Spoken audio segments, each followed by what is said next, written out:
საღამომშვიდობისა თქვენ უყურებთ ხალხის პოლიტიკას, მე ვახო სანაია ვარ. ბანკები პოლიტიკოსების დღის წესრიგში მთავარი თემა ხდება. როგორც ჩანს, სწორედ ბანკების საკითხი იქნება ერთ-ერთი მთავარი მომავალი არჩევნების წინ. დღეს ამ სტუდიაში დისკუსია გაიმართება იმის გასარკვევად, პოპულიზმია თუ რეალობა, რასაც პოლიტიკოსები მოსახლეობას ეუბნებიან. საკითხზე მსჯელობა კიდევ უფრო გააქტიურდა, როცა საზოგადოებამ ფინანსთა მინისტრის განცხადება მოისმინა. საქართველოს საბანკო სისტემა უნდა იყოს არა ეკონომიკის განვითარების მუხრუჭი, არამედ მისი მამოძრავებელი ძალა. ზუსტად ერთი დღის შემდეგ მამუკა ბახტაძემ ასეთი რამ თქვა: საბანკო სექტორი არის ჩვენი ეკონომიკის ერთ-ერთი ყველაზე წარმატებული და მნიშვნელოვანი სექტორი. ამის შემდეგ ფინანსთა მინისტრი სატელევიზიო ინტერვიუში შეეხო ბანკების თემას. დღეს კი სამინისტროში ბანკების ხელმძღვანელებს შეხვდა. შეხვედრის შემდეგ მონაწილეები უკვე მცირე კომენტარებით შემოიფარგლნენ და განაცხადეს, რომ სასტარტო კაპიტალის რეფორმაზე ისაუბრეს. რა საფუძველი აქვს ბანკების საწინააღმდეგო განწყობებს? ეს თემა კიდევ უფრო მეტად იკრებს ძალას ოპოზიციურ ფლანგზე, ისედაც არაერთი პოლიტიკური ძალისგან ისმოდა მწვავე განცხადებები წლების განმავლობაში. გასულ კვირას კი მიხეილ სააკაშვილმაც მიუძღვნა ვრცელი ვიდეო მიმართვა საკითხს და ბანკები მოსახლეობის ძარცვაში დაადანაშაულა. 2017 წელს საქართველოში მოქმედი კომერციული ბანკების წმინდა მოგებამ 870 მილიონი ლარი შეადგინა. დღეს ხალხის პოლიტიკა წარმოგიდგენთ დისკუსიას: პოლიტიკა, ბანკები და ხალხი.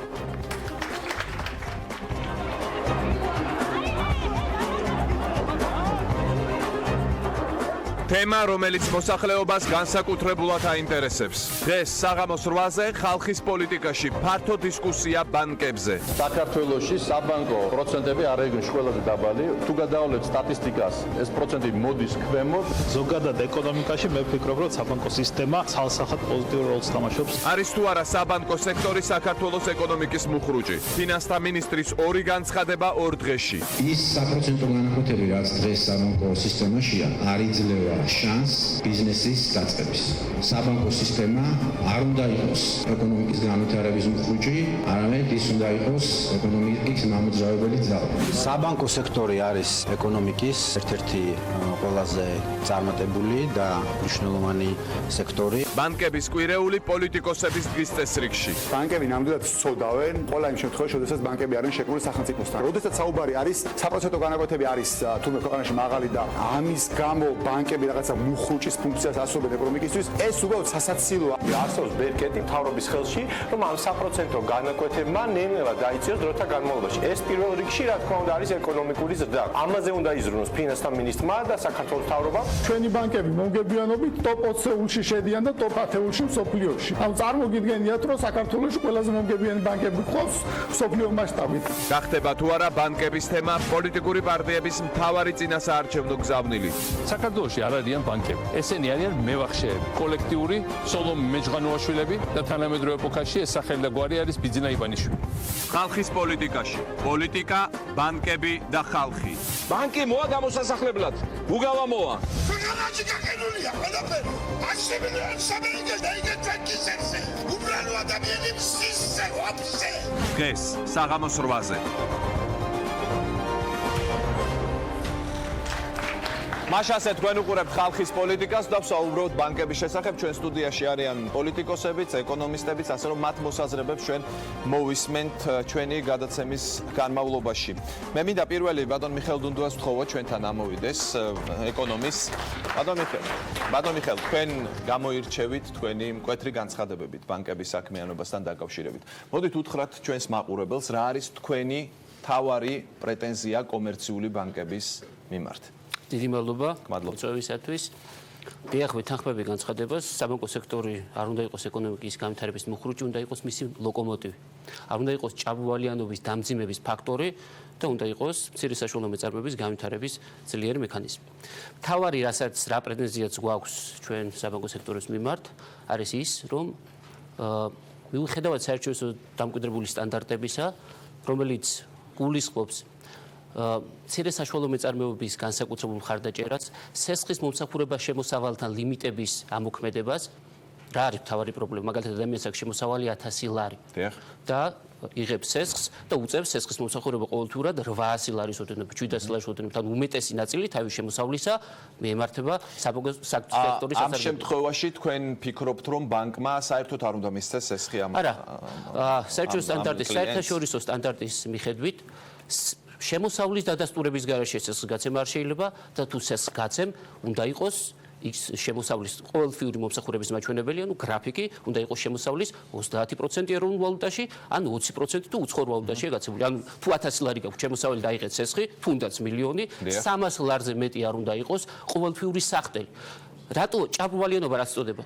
სესხის მომსახურების დამძიმება, სწორედ არა სესხის სიდიდეს, რა სესხზე გაღებული მოქალაქეს. როცა მოქალაქეს არ შეუძლია გაისტუმროს ვალი და ყოველთვიურად იგი მძიმე მდგომარეობაში. აი მე ვახსენე წმინდა მოგება 2017 წელს კომერციული ბანკების.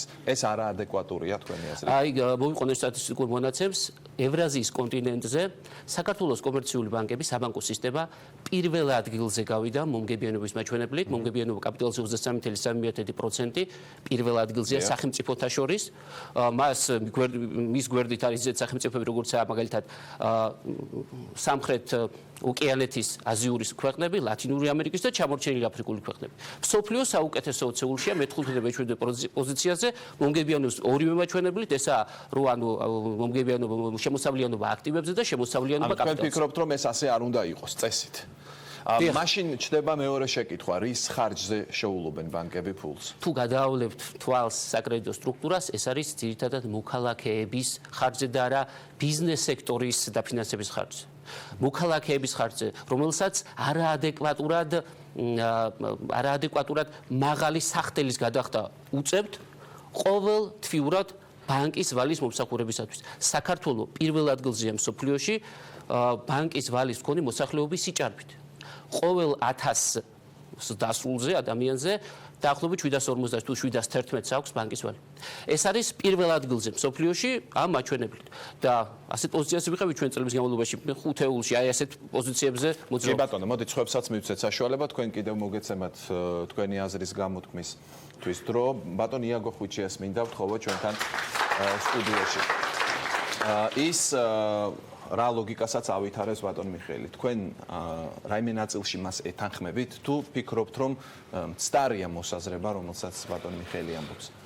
მცდარი არა მცდარის კუთხით არ ვიტყოდი, უფრო სხვაად ვიტყოდი. ჯერ ახსნათ რა არის თვითონ ბანკი, ზოგადად რა დამსახურება აქვს მას და რატომ ძულთ ადამიანებს ბანკი სინამდვილეში, ხო? ბანკი არის ორგანიზაცია, რომლის ვალიც გვაქვს ჩვენ ყველას და ვალდებულები ვართ ფული დავუბრუნოთ.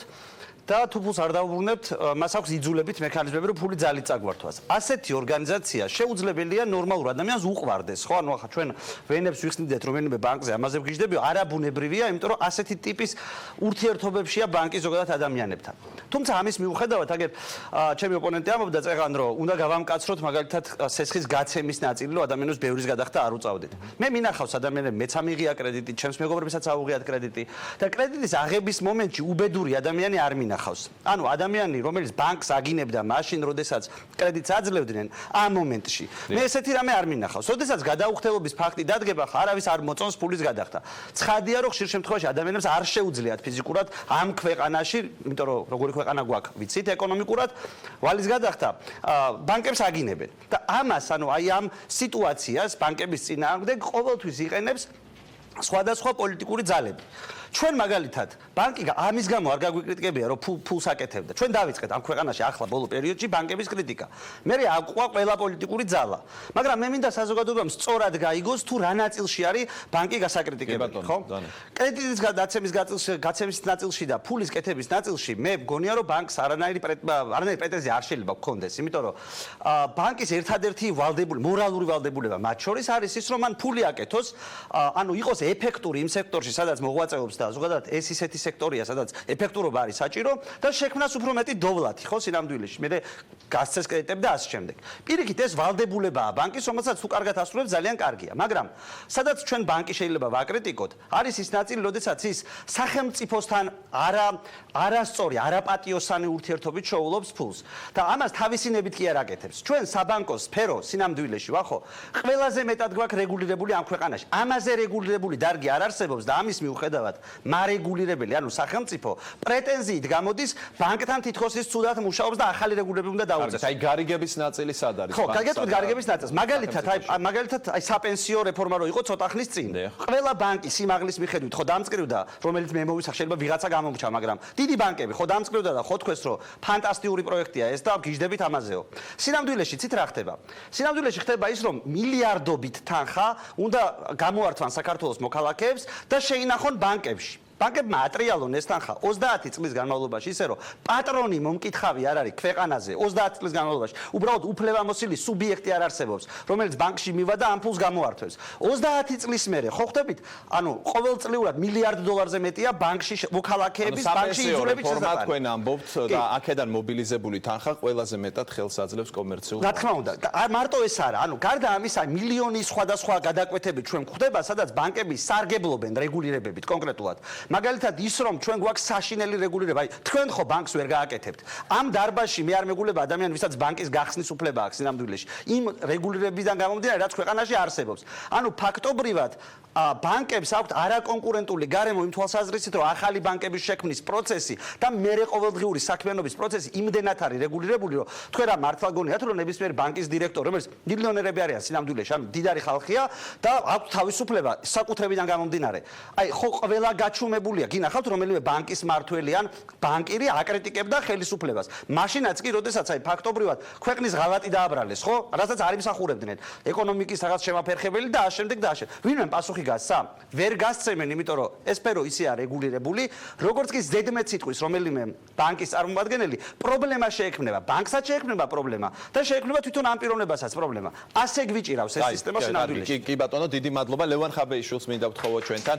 ლევან მიხეილ სააკაშვილს თქვენი პარტიის დამფუძნებელს ჰქონდა ძალიან მწვავე ვიდეო მიმართვა და ბევრმა თქვა რომ რატომ გაახსენდა მიხეილ სააკაშვილს ახლა ბანკებიო რა მისი მმართველობის დროს სხვანაირი ვითარება იყო. აი შეგიძლიათ გითხრათ რატომ საბანკო თემა?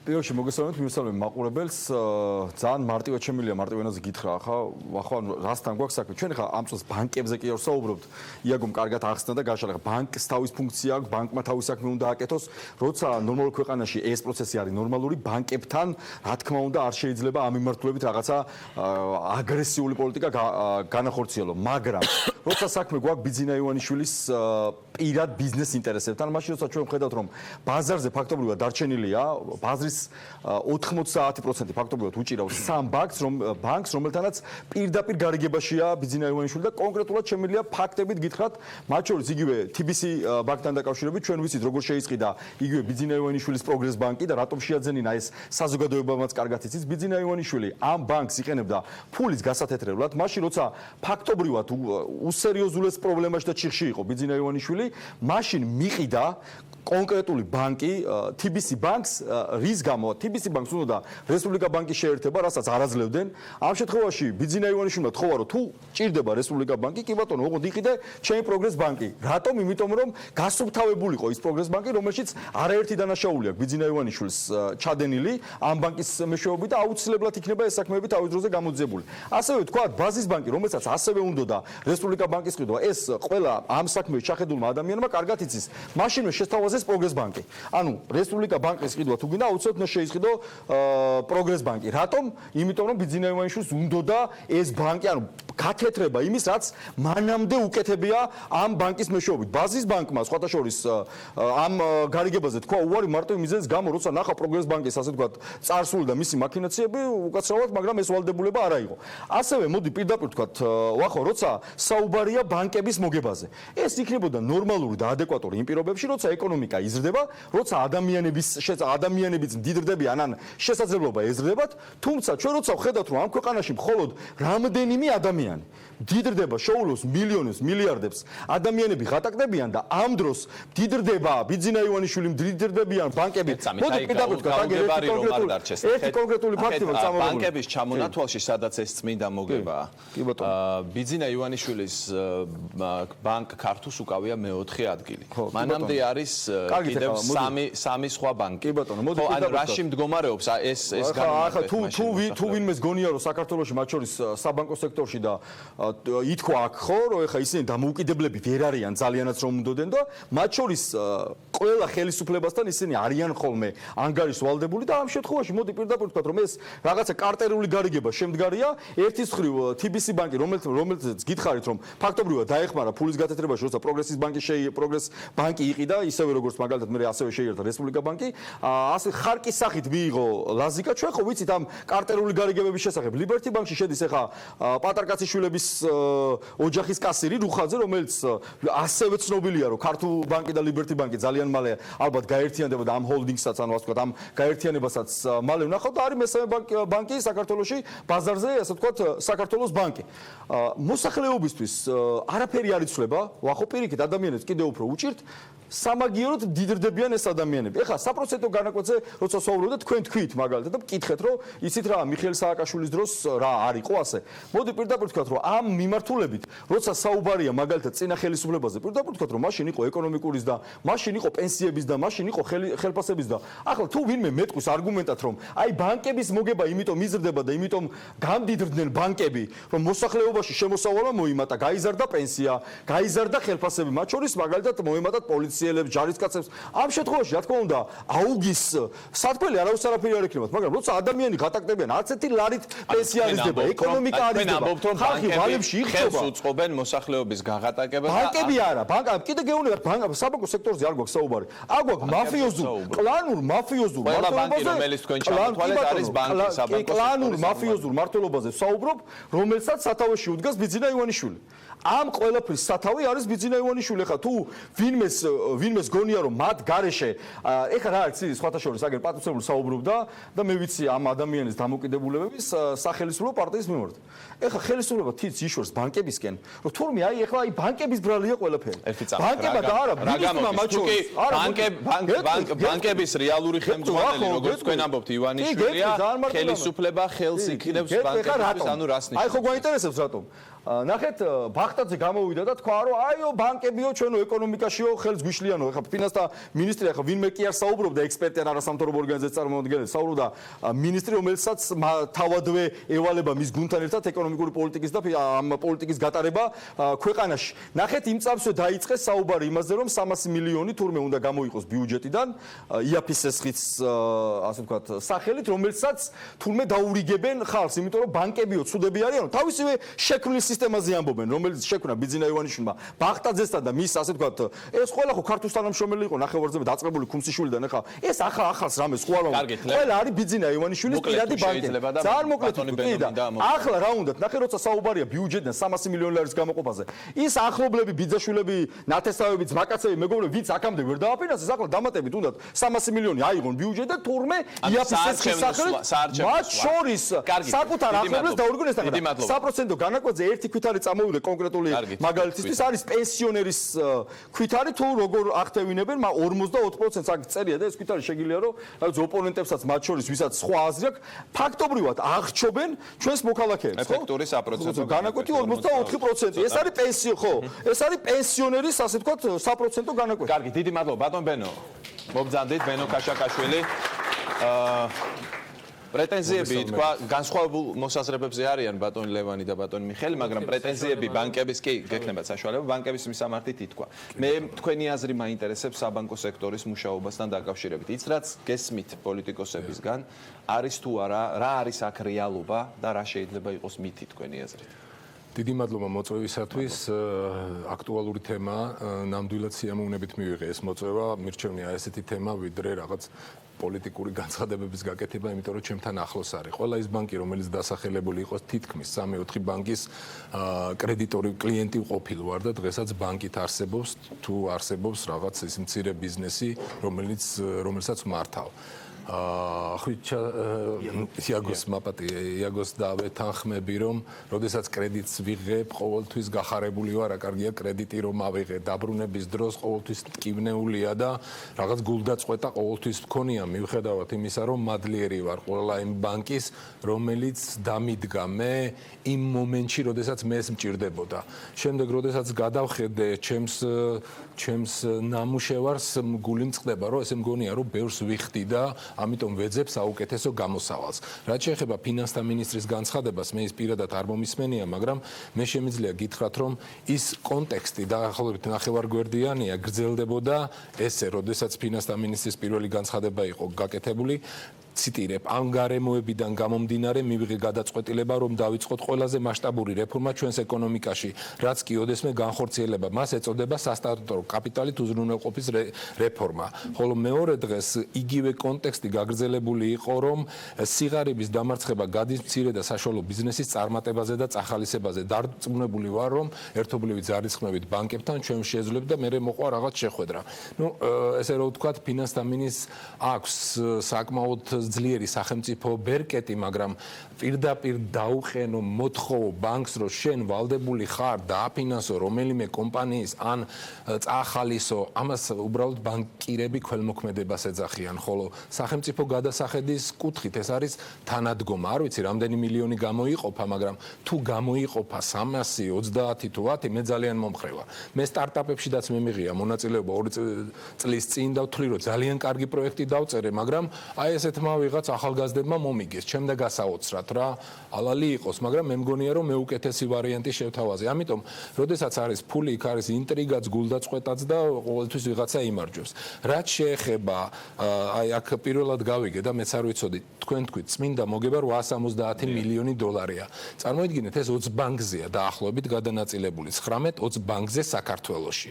19-20 ბანკში ჩართულია ასევე ჩვენი მოსახლეობის რაღაც სოლიდური ნაწილი. ახალგაზრდებიც, გამოცდილებიც, ძალიან ძლიერებიც, სუსტებიც, მათ შორის და მათი სამუშაო ადგილებიც აქედან ფინანსდება. ამას მე ხაზი რატომ გავუსვიცით, რომ რო თქვია ლევანს და მინდა ხაზი გაუსვა, რომ წინა საარჩევნო კომპანია გამახსენდა, როდესაც უფასო საარჩევნო რეკლამაში ნაციონალური მოძრაობის დროს ესეთი კლიპი ჩდებოდა, რადგან ახსენეს ბიზინა ივანიშვილი, რომ ბანკი ქართულ ყოველწლიურად იღებს 3000% მოგებას.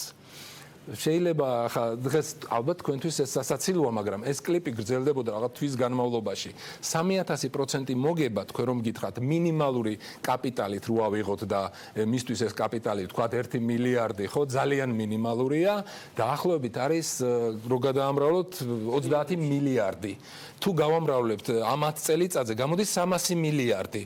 თურმე აღმოჩნდა, რომ 20 ბანკს აქვს წმინდა მოგება 870 მილიონი. ამიტომ, როდესაც ჩვენ არ დავთ, მე უბრალოდ მე ესეთ რაღაცას გეუბნებით, რომ არ დავთ, მე უბრალოდ არ დავთ, არ გედავებ, გეთანხმებით. 300 მილიარდი მოიგო, უბრალოდ 300 მილიარდი მოიგო, შემდეგ თქვენ ეს 820 მილიონი იყო და გახდა გეუბნებით 2 მილიარდი და ცოტა არის?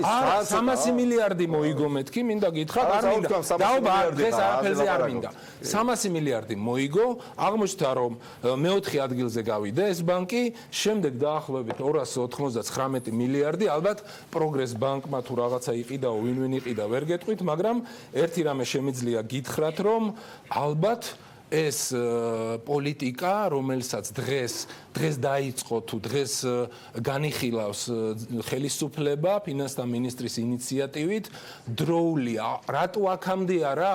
ალბათ არ ქონდათ ამის ფინანსური რესურსი და ამის კიდევ გექნება შესაძლებლობა. ბატონ გოგის მინდა ვთხოვო, ყველას გვახსოვს ალბათ ბატონი გოგის ძალიან ემოციური გამოსვლები ბანკებთან დაკავშირებით. მოგესალმებით. სულ პრეტენზიებია, რაც ბანკთან გაქვს. მოგესალმებით, მადლობას მოგახსენებთ, რომ ეს თემა წამოვიძეთ და განვიხილავთ. მინდა ერთი განცხადება გავაკეთო, ხვალ საგარეჯოში უდუმაშვილების ოჯახია, რომელსაც გამოასახლებენ 11 საათზე. მან აიღო $5,000 კრედიტი, 2,000 დაბრუნებული აქვს. შემდეგ ცოტა ხელი შეეშალა, ესე დარჩა 3,000, ხო?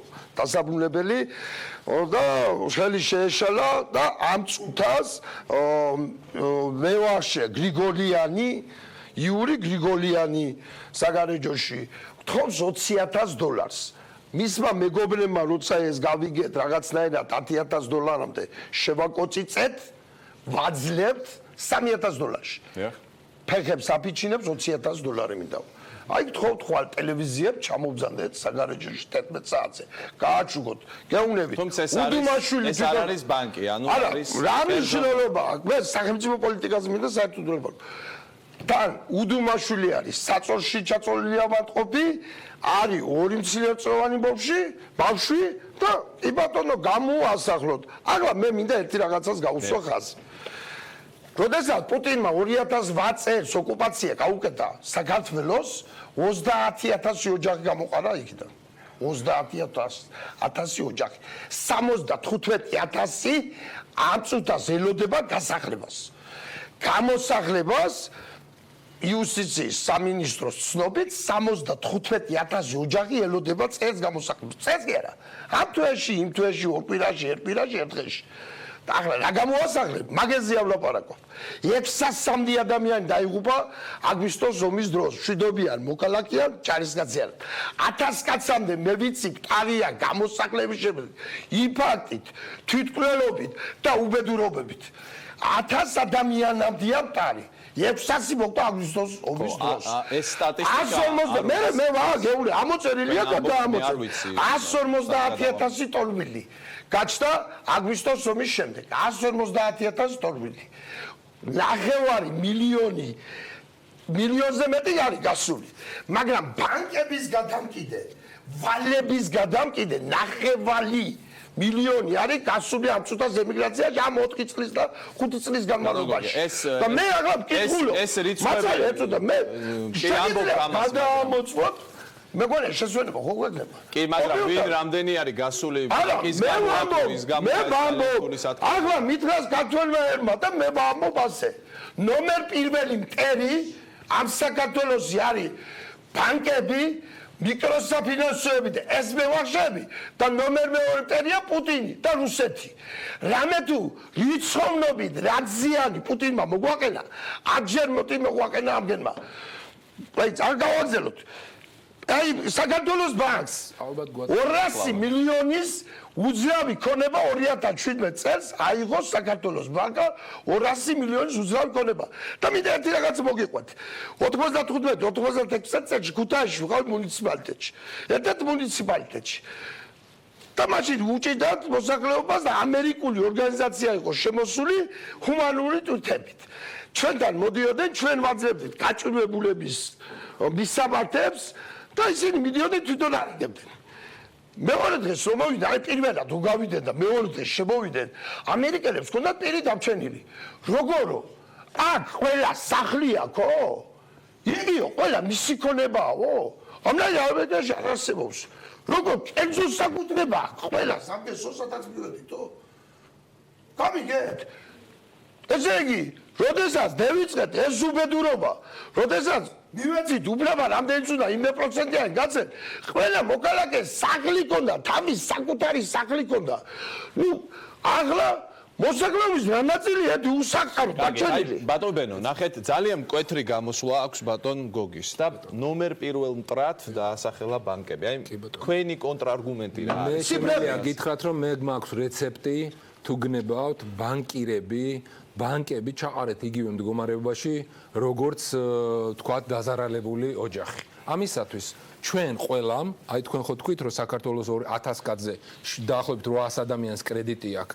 აი ბატონი გოგი ხო ესეთი გულდაწყვეტილია, სხვათა შორის ეს ბანკის თემა არ ყოფილა, კერძო გარიგება ის მაგალითი იყო, მაგრამ მე შემიძლია გითხრათ, რომ თუ არ ავიღებთ კრედიტს, აი ეს 800 ადამიანმა რო უარი თქვას კრედიტზე, ჩათვალეთ, რომ ბანკირები 1 წლის შემდეგ შეუერთებიან გარემო ვაჭრეებს. მათ აღარ ექნებათ საქმე. ეს შეძლო ლენინმა შეძლო და ეხა კაპიტალისტური ფუნდამენტი კერძო საკუთრების და საფინანსო უზრუნველყოფის ეს არის ბანკის და კლიენტის ურთიერთობა. ესმის, მაგრამ არის თუ არა ბატონ გოგის პრეტენზია აქ იმაზე კი არა რომ ბანკები გავაუქმოთ.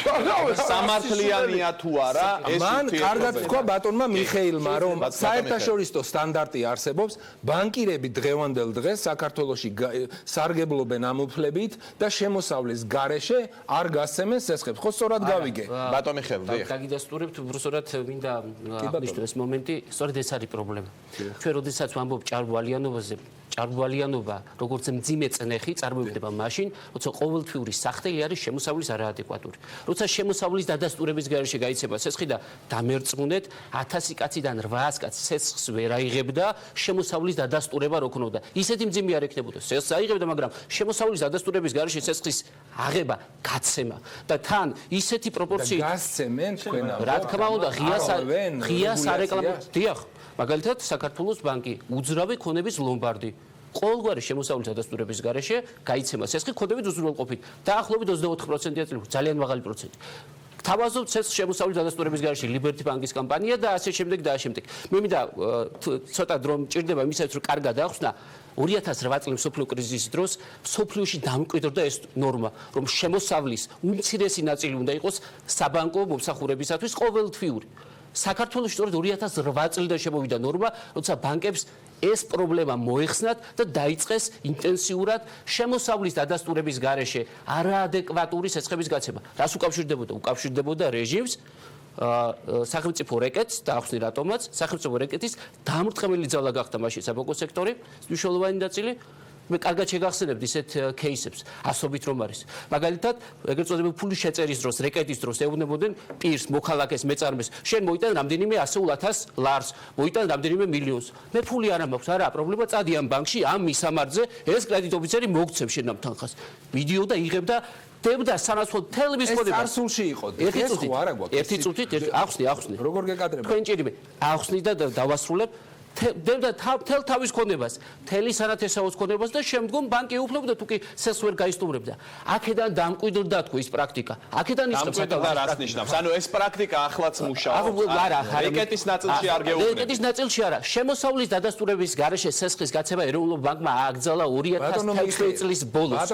ის შევიდა ძალაში, თუმცა ბანკი, რომელიც არსებობს და აი ეს წლები მოდის, ერთი ათეული წელიწადი, ესე რომ ვთქვათ, მითხარით, რომელიმე ახალი მოთამაშე მოვიდა ახალ ხელისუფლებასთან ერთად, რომელიმე ახალი ბანკი გაჩნდა, რომელმაც ხუთი აქტივები მიითვისა და გააგზავნა ადამიანები სხვა ბანკში და გადმოიფორმა სხვისი წილები. ამას ხო არ ვამბობ. მე ხო და არა, მე სხვა რამეს ვამბობ ერთი წუთით. კი ბატონო. ეს საფუძველი ამ მავნე პრაქტიკას დაუდო რეჟიმმა სააკაშვილის რეჟიმმა, როცა სახელმწიფო რეკეტის იერარქი გახდა ბანკი თქო. მაგრამ ახლა როგორი ფორმით გვეუბნება ეს სიტუაცია? 2016 წლის ბოლოს არაერთი მოთხოვნა ქონდა ამასთან დაკავშირებით, რომ ეს ლიმიტები დაწესებული იყო, საერთაშორისო სავალუტო ფონდის მოთხოვნა იყო. გარდა ამისა, 2016 წლის ბოლოს ეროვნულმა ბანკმა მიიღო და 2017 წლიდან შევიდა ძალაში სესხის მომსახურება შემოსავალთან ლიმიტები, თუმცა სანქციები არასაკმარისი, სანქციებს ჭირდება თუ არსებობს დარღვევა, უნდა იყოს ადეკვატური სანქცია.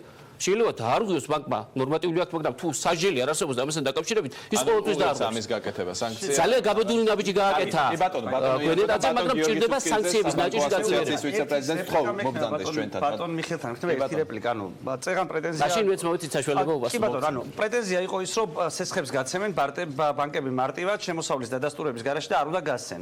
მთავრობის პრეტენზია რაც მომისმინეთ ბანკებთან იყო, რომ სტარტაპებს არ აფინანსებენ. ანუ ზოგადად ეს ორი პრეტენზია ხო ერთმანეთის საწინააღმდეგოა და ბოლოს და ბოლოს მთავრობის პოზიცია რომელი არის? მარტივად გავცეთ სესხი თუ რთულად გავცეთ? თქვენ ჭირი, მაშინ ახსნით. ეს ერთმანეთთან დაკავშირებულია და რატო? ამასთან დაკავშირებით კვლევა ჩაატარა KfW გერმანიის განვითარების ბანკმა 2015 წელს, სადაც იყო რამდენიმე ფაქტორი ჩამოთვლილი არ შეგაწყენ თავს კეთყვით. საბანკო სექტორთან დაკავშირებით. უმცირესი მიზერული წვლილი შეაქვს ეკონომიკურ ზრდაში, ჰედლაინებს ვკითხულობ თვითონ რა. სტარტაპები დამატებითი რისკიანი ბიზნესია თუ არა? უბრალოდ თქვენ ხო ამბობთ, რომ თუ არ არსებობს გარანტია რომ გადახდა. არა, სხვა რაღაცას მელაპარაკებით, მიხეილ, არა, თქვენი მე ხო მარტივი შეკითხვა დავსვი. სტარტაპების დაფინანსება. თქვენ დასვით, არა, თქვენ დასვით კავშირში რატო არისო და მინდა აგიხსნათ. აი ახალგაზრდებს უნდა ცესხი აიღონ. ბანკი ვერ მისცემს, იმიტომ რომ შემოსავალი არა. შემიძლია დავასრულოთ. თქვენ გითხავთ კიდევ უმეტად გამკაცდეს. თავრობა ითხოვს სტარტაპები მარტივად გაიცეს. როგორ იქნება? კარგი, ბატონ მიხეილ, მოკლედ ბატონ გიორგი გველოდება, მოკლედ ძალიან თხოვთ. ის აფინანსებს მოხმარებას მიზერული წვლილი შეაქვს ეკონომიკურ ზრდაში და ივიწყებს მცირე საშუალო მეწარმეებს განსაკუთრებით არასაქალაქო ტიპის დასახლებებში. 3/4 სესხების თბილისში გაიცემა და რეგიონალურ უთანამორობებს ხელს უწყობს, აკრიტიკებს მარჟის ნაწილშიც. ეროვნულ ვალუტაში სესხის პროცენტი მარჟა არის უკრაინაზე ორჯერ მეტი და სომხეთის 275%. რეგიონის და თბილისის შორის განსხვავება შემოსავალში არის. არა, ისეთ ტერმინოლოგიაში შედიხართ. მე მინდა რომ მაშინ ახსნი მარტივად.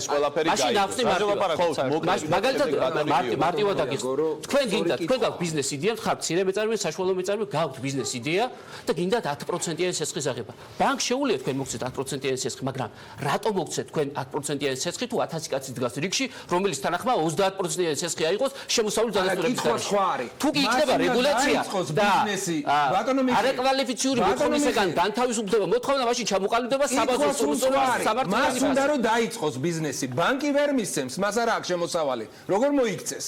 ბანკი სტარტაპის შემთხვევაში რაც გააკეთა, ეს ინიციატივა რაც იყო, სტარტაპთან დაკავშირებით რაც იყო, ბახტალკის ინიციატივა იყო ძალიან სწორი. სახელმწიფოს მხარდაჭერა არის კარგი, მაგრამ აქ მარტო სტარტაპებს არ ეხება საკუთარი საშუალო ნაწარმოები სტარტაპი არა მარტო. ის არის ბიზნესი, რომელსაც ჭირდება რაც ახ მოსახლეობა გვიყურებს, ხო ჩვენ? საპროცენტო განაკვეთები, რომელსაც უწოდებენ რომ არის მაღალი.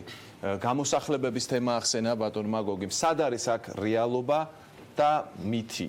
თქვენი აზრით და შემდეგ ბატონ გოგის ექნება გამოხმაურების საშუალება. სხვა შეფასებები, პოლიტიკური შეფასებებიც იყო, პოლიტიკოსებს შეუძლიათ ესეთი შეფასებები გააკეთონ, მე ვეცდები დრო გვაქვს ყველა გამოწევას ამ კითხვებს უპასუხოთ თქვენთან ერთად. პირველი დავიწყებ ბოლოდან, ახლა აქ საუბარი არის ეგრეთ წოდებული დადასტურებული შემოსავლის პრობლემაზე. შორდა დავიწყოთ ერთი რამე, რომ ზოგადად დადასტურებული შემოსავლის პრობლემა გამოდის იქიდან, რომ მოსახლეობის დიდი ნაწილი დღემდე საქართველოში არის თვით დასაქმებული. ანუ მათი შემოსავლების დადასტურება არის პრობლემა. ეს ეხება კერძო პრაქტიკით დაკავებულ პირებს ძირითადად და როცა ის მიდის თქვა ბანკში და მას უნდა ცეცხლის აღება, პირველი კითხვა რა დგება, რომ სად ჩანს ეს მისი შემოსავალი. ბანკი თქვა მაგალითად ტაქსის ღოლი ხوار ჩალდება ტაქსში და დაიწყებს იმის შეფასებას, დავუშვათ დღეში რამდენია მისი შემოსავალი. მაგრამ რატომ საუბრობ?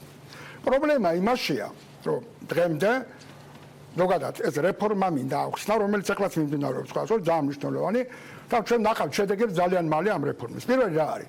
რომ გავდა ბანკებისა თქვენ არ უნდა დაგვავიწყდეს, რომ საქართველოში არიან არასაბანკო საკრედიტო დაწესებულებები და ასევე ეგრეთ წოდებული ფიზიკური პირები, რომელიც გაცემენ საი კერძო იპოთეკარებს რო ეძახიან. ასევე ლომბარდები, ანუ იგივე შეფასებები, რომელიც გაცემენ ცეცხლს. ეხლა თქვენ წარმოიდგინეთ, რომ დადასტურებული შემოსავალი რო ბანკებს თალთაკად დაუწესო, ან დაეწესებიათ, მთელი ეს კლიენტურა გადავიდოდა აი ამ ეგრეთ წოდებულ არასაბანკო სეგმენტში. ეხლა ეს პრობლემა ამ არასაბანკო სეგმენტში ბანკი მარტივად რო ვთქვა დაკარგავდა კლიენტს, ხო? თუ ეს ბანკი კი არ დაკარგავდა კლიენტს. პრობლემა დამძიმდებოდა უფრო მეტად და გეტყვით რატომ. მაგრამ ბანკიც დაკარგავდა. არა, ბანკი დაკარგავდა, მაგრამ ეხლა თქვენ წარმოვიდგინეთ ერთი რამე. ой, ელემენტარულად შევხვდით. აქ ხო არის საუბარი ჭარბვალზე, ჭარბვალიანობაზე, მოვალეთა რეესტრზე, ჩანაწერებზე, გამოსახლებაზე თქვენთან. მე პირდაპირ სტატისტიკებს გეტყვით და გეტყვით, ეს დადასტურებული ყველა მონაცემით, კერძო კვლევებითაც და ოფიციალური მონაცემებითაც, აი აღსრულების მოვალეთა რეესტრი რო არის სამბობე რომ 287,000 ჩანაწერია, რამდენი პროცენტია აი თქვენ თუ იცით ბანკების წილი? აი კითხვას ვამ ეხლა აქ. ანუ გითხარით თქვენ. აი თქვენ თუ მიპასუხეთ რამდენია 287,000-ში პროცენტულად აი ბანკების წილი რამდენია? რეესტრში და იყო დაახლოებით 100,000 ადამიანი. ხო? მომას გულისხმობთ. არა, რაც იცით მე ვეთქვი იმასაც იმციცად გამოგიყვანთ. მაყურებელი ვარ შევიყვანოთ. ხო, გასაგები რა. მაგას ხო დიდი მნიშვნელობა არ აქვს. ბანკს აღსრულების სხვა მექანიზმი აქვს სინამდვილეში და სხვანაირად ახერხებს პრობლემების მოგვარებას. ხოლო სხვა ადამიანები ასე ახერხებენ. ამიტომ რაც არ უნდა პროცენტული წილი იყოს იქ, ეგ სინამდვილეში არანაირ შედეგს არ გვაქვს. გითხარით რამდენია? კი. აი ბანკების წილი, ნუ ხა ბანკების აღსრულება გეტყვით როგორ ხდება, საერთოდ ბანკების პრობლემებს შესახებ მათ ყავთ. აღმოსავლეთ სპეციალისტი გადაცემენ აუქციონზე, მაგრამ სხვა ფორმატია. მაგრამ ბანკების წილი 2017 წელს საქართველოს ბანკმა დეითრია თუ არა? ერთ წელს მომისმენთ. მე სხვანაირად ვერ ვახსენებ. დეითრია თუ არა? ხოდა მე ვიმეცი და რამდენი უნდა დაეთრია? რამდენი? 10. ძალიან მარტივად გეტყვით რა. ხო, დაიწყებოდა მაგას გეუბნებით რომ შეგიძლიათ რომ ბანკირები დარჩნენ ბანკარ მიდის კლიენტი და ბანკმა არ იცის მას შეუძლია თუ არა ამ ფულის გადახდა სინამდვილეში. და აძლევს ფულს, ამაზეა ხო ლაპარაკი? ამაზეა ლაპარაკი. სწორია თუ არა ეს? სწორია? მე დავამთავრებ ამას. ჯერ ერთი ეგრე დასაჯუსტებელი, რადგან საქართველოს საუბარი. ძირითადად დაუდასტურებელ შემოსავლებს საქართველოში გაცემენ ლომბარდები პირველი, აი ეს მოდებული შპს-ები, იურიდიული პირები, გაცემენ კერძო იპოთეკარები, რაც საერთოდ არ აინტერესებთ მათ ადამიანის შემოსავლით, ძირითადად არის უზრუნველყოფა ამ შემთხვევაში და გაცემდნენ ონლაინ ეგეთ განსაცდელი არ ეთანხმებით ბატონო კომპანია. მაგას ეთანხმებით რომ ეგრე არის. აი ცოტა დავამთავრო რა. რაც შეეხება ბანკებს და თემა რომ ბანკები გაცემენ დაუდასტურებული შემოსავლით, მე რამეს გეტყვით რომ იპოთეკური შეცხები პრაქტიკულად ყველა გაიცემა დადასტურებული შემოსავლით. აქ საუბარია იპოთეკურ შეცხებზე. მეორე, ბიზნეს შეცხები პრაქტიკულად ყველა გაიცემა დადასტურებული შემოსავლით. მაშინ დავჭალოთ. დავჭერთ სეგმენტი, რომელსაც ჩვენ ვეძახით ფიზიკური პირებზე, ანუ საცალო დაკრედიტება, სამხმარებლო შეცხები და განმადები.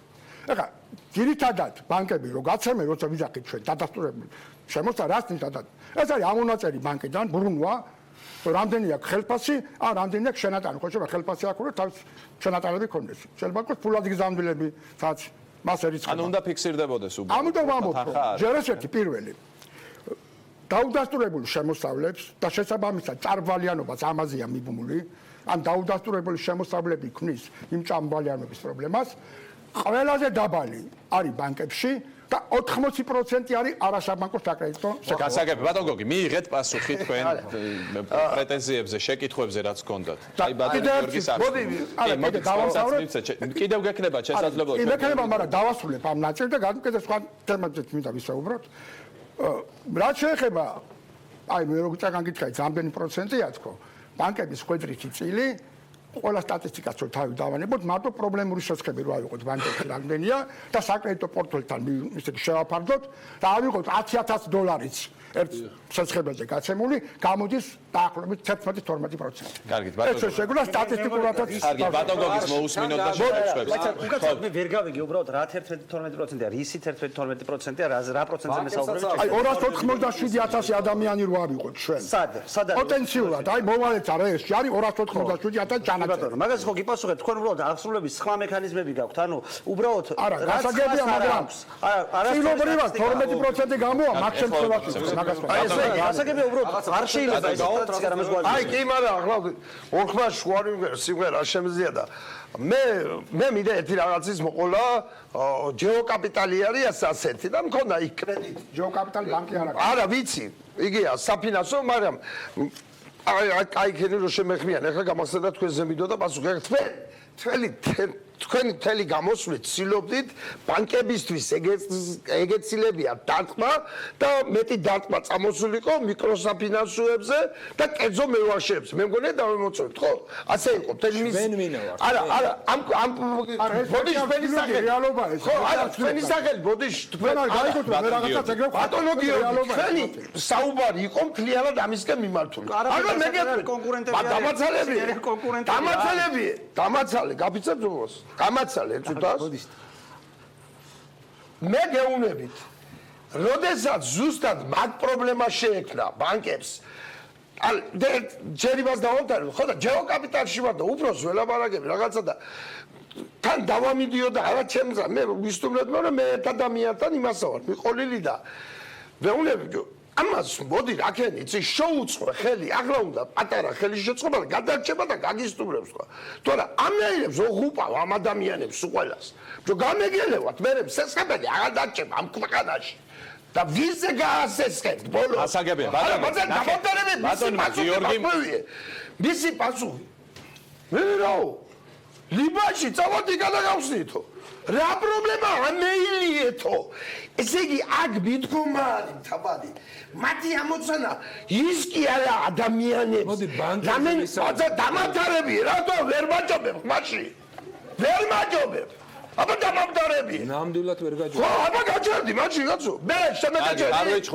ვეჩხუბოთ არა ვარ შემოგჩივარ ბატონ გოგი აქ ესა თავარი და ტრაგედია ამ ქვეყნის რომ მათი ამოცანა ის კი არა რამენაირად ამ ადამიანებს ვის ფეხი ამოუტრია და ვის რაღაცა დაემატა ვის შვილი მოუკვდა ვის და ხელი შეუწყონ გამოსავალი ზებნაში არა როგორ დაახშონ როგორ გააგდონ როგორ დააქციონ ეს მიდგომა უნდა შეიცვალოს და არ უნდა იყოს გეუბნებით გამეგელებათ აღარ დარჩება ადამიანი ამ ქვეყანაში თქვენ დარჩებით მაგრამ ერთმანეთს გადაასესხებთ ფულები ვინც ვანსე იღებს კრედიტს გააკეთებს აღარ დარჩება მაინც კრიზისში წახვალ მაგრამ მე რა დაახო წახვალ სომაში ნიგერიაში იმკეს გააწყაებთ მე აი ესაა მიდგომა ესაა ტრაგედია ამ ქვეყნის ბატონ გოგი ბატონმა გიორგიმ რას თქვენ თქვით იმაზე სადა პასუხის გაცემა მიიღეთ პასუხი არა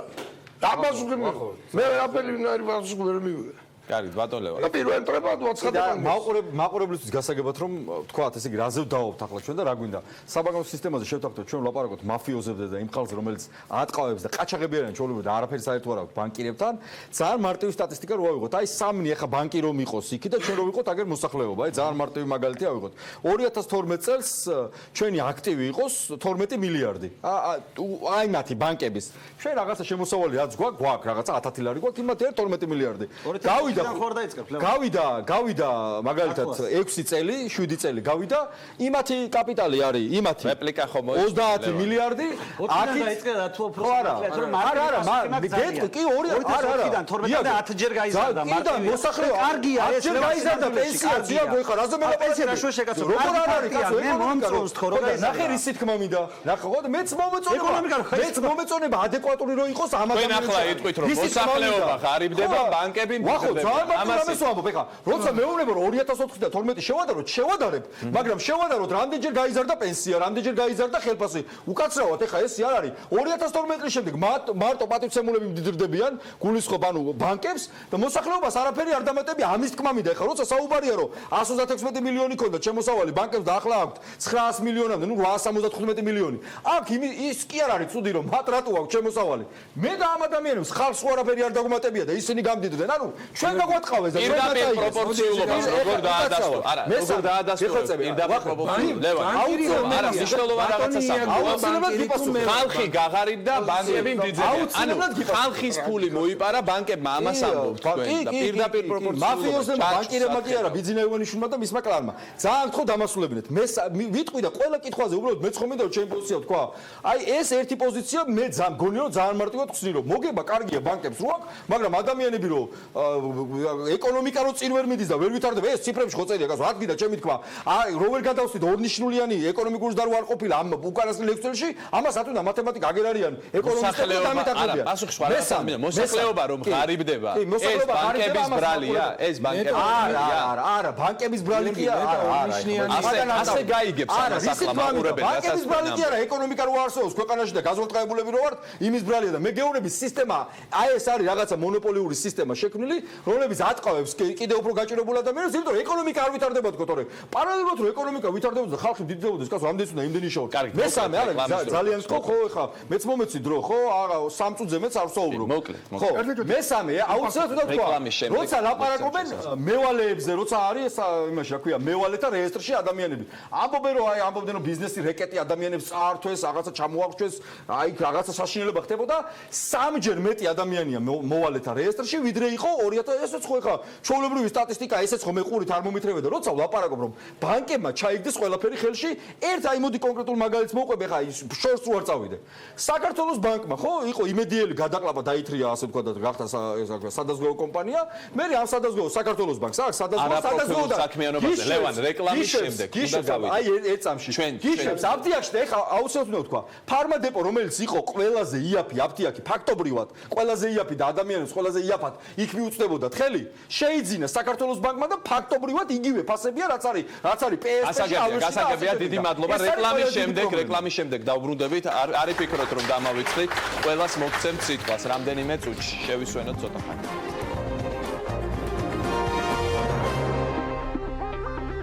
დავბრუნდით კлау პირდაპირ ეთერში ბანკები და მოსახლეობა ეს არის ჩვენ დღევანდელი დისკუსიის თემა ბატონი გიორგით უნდა დავიწყო ეს ბლოკი იმიტომ რომ მას მიაჩნია რომ ძალიან დაუსაბუთებელი ბრალდებები გაისმა ჩემგან მარჯვენა ფლანგიდან კი ბატონო ძალიან პირველ რიგში დავიწყებ იქიდან რომ ეხლა ის ბრალდებები რაც აქ იყო წმინდა პოლიტიკური დავუშვათ რაღაცა ბანკების მაფიაზე რაღაც გარიგებებზე ბიძინა ივანიშვილზე თვითონ რაღაცა ისე იგი შეთქმულების თეორიამდე მიდის რა ეს ყველაფერი მე შემელა გითხრათ ერთი რამე რომ პირველი ორი დიდი კვლევა ჩატარდა ბოლო წლებში ერთი იყო 2014 წელს წლის ბოლოს უფრო სწორედ როდესაც KPMG ჩაატარა ძალიან დიდი კვლევა ეს კვლევა ჩატარდა რეგიონის ქვეყნებში შეცვლილი იყო ასევე ყაზახეთი შეცვლილი იყო აღმოსავლეთ ევროპის ქვეყნები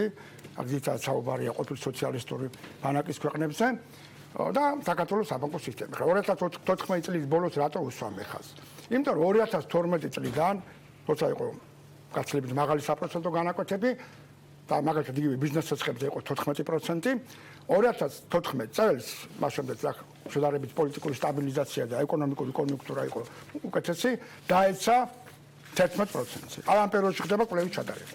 ამ კვლევის მიხედვით საქართველოს საბანკო სექტორი, ამ ყველა თავისი ბანკით, მათ შორის მსხვილი ბანკებით, ჩაითვალა რეგიონში ერთ-ერთ წარმატებულ მოდელად ხას უსვამი. აქ საუბარი არის მარტო პროცენტულ განაკვეთებზე. აქ საუბარია მომსახურების სერვისზე, რომელსაც ბანკები თავაზობენ თავის კლიენტებთან. ამ გამოკითხვაში სხვადასხვა მსხვილი კომპანიები და ბიზნესიც მონაწილეობდა. ეს კვლევა კი არ ჩატარდა ხუთი ექსპერტის დონეზე. აქ ხდებოდა ჩართულობა სხვადასხვა ბიზნესთან, ეგრეთ წოდებულ სასხებლებთან და ამის მიხედვით ხდებოდა შეფასება, სხვა თავისი კრიტერიუმი ჰქონდა. KPMG, გეუბნებით, ეს არის ერთ-ერთი ყველაზე უფრო ავტორიტეტული საერთაშორისო კომპანია. მეორე, Moody's შარშან 2017 წლის ბოლოს ჩვენ მოგვანიჭა ორივე პოზიტიური რეიტინგი და იქვე გაკეთდა განცხადება, რომ უახლოეს წლებში, შეიძლება წელიწადშიც კი, ჩვენ გვაქვს შანსი გადავიდეთ 3B რეიტინგზე. გასაგებია იყოს ახსნი, რომ ორივე ზოგადად რეიტინგი პოზიტიური ანუ პოზიტივში გადავედით ამის თქმით და ერთი ნაბიჯია ორივე პოზიტიურიდან 3B-მდე. 3B ითვლება საინვესტიციო რეიტინგად.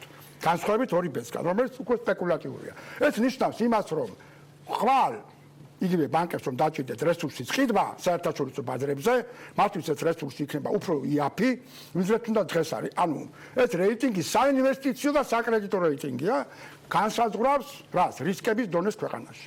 ეხლა Moody's ისე ხალხს გავუსვამ, ეს არის ძალიან ავტორიტეტული საერთაშორისო კომპანია, რომელიც რეიტინგებს ანიჭებს არა მარტო ბანკებს, ან კომპანიებს, არამედ ქვეყნებსა და საქართველოსაც აქვს სხვათაშორის 2B რეიტინგი.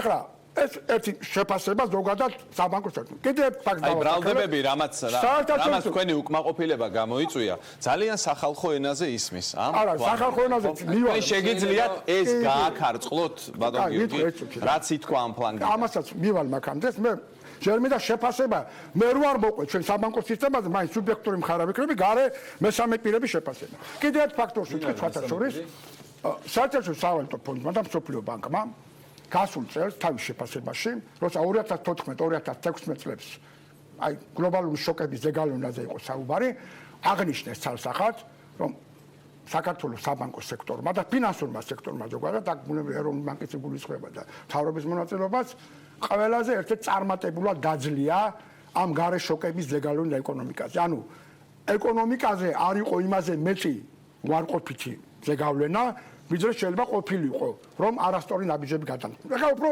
მარტივენით ვიტყვი. ხელმისაწვდომობაზე ვსაუბრობ, თქვენ რა შევცეთ.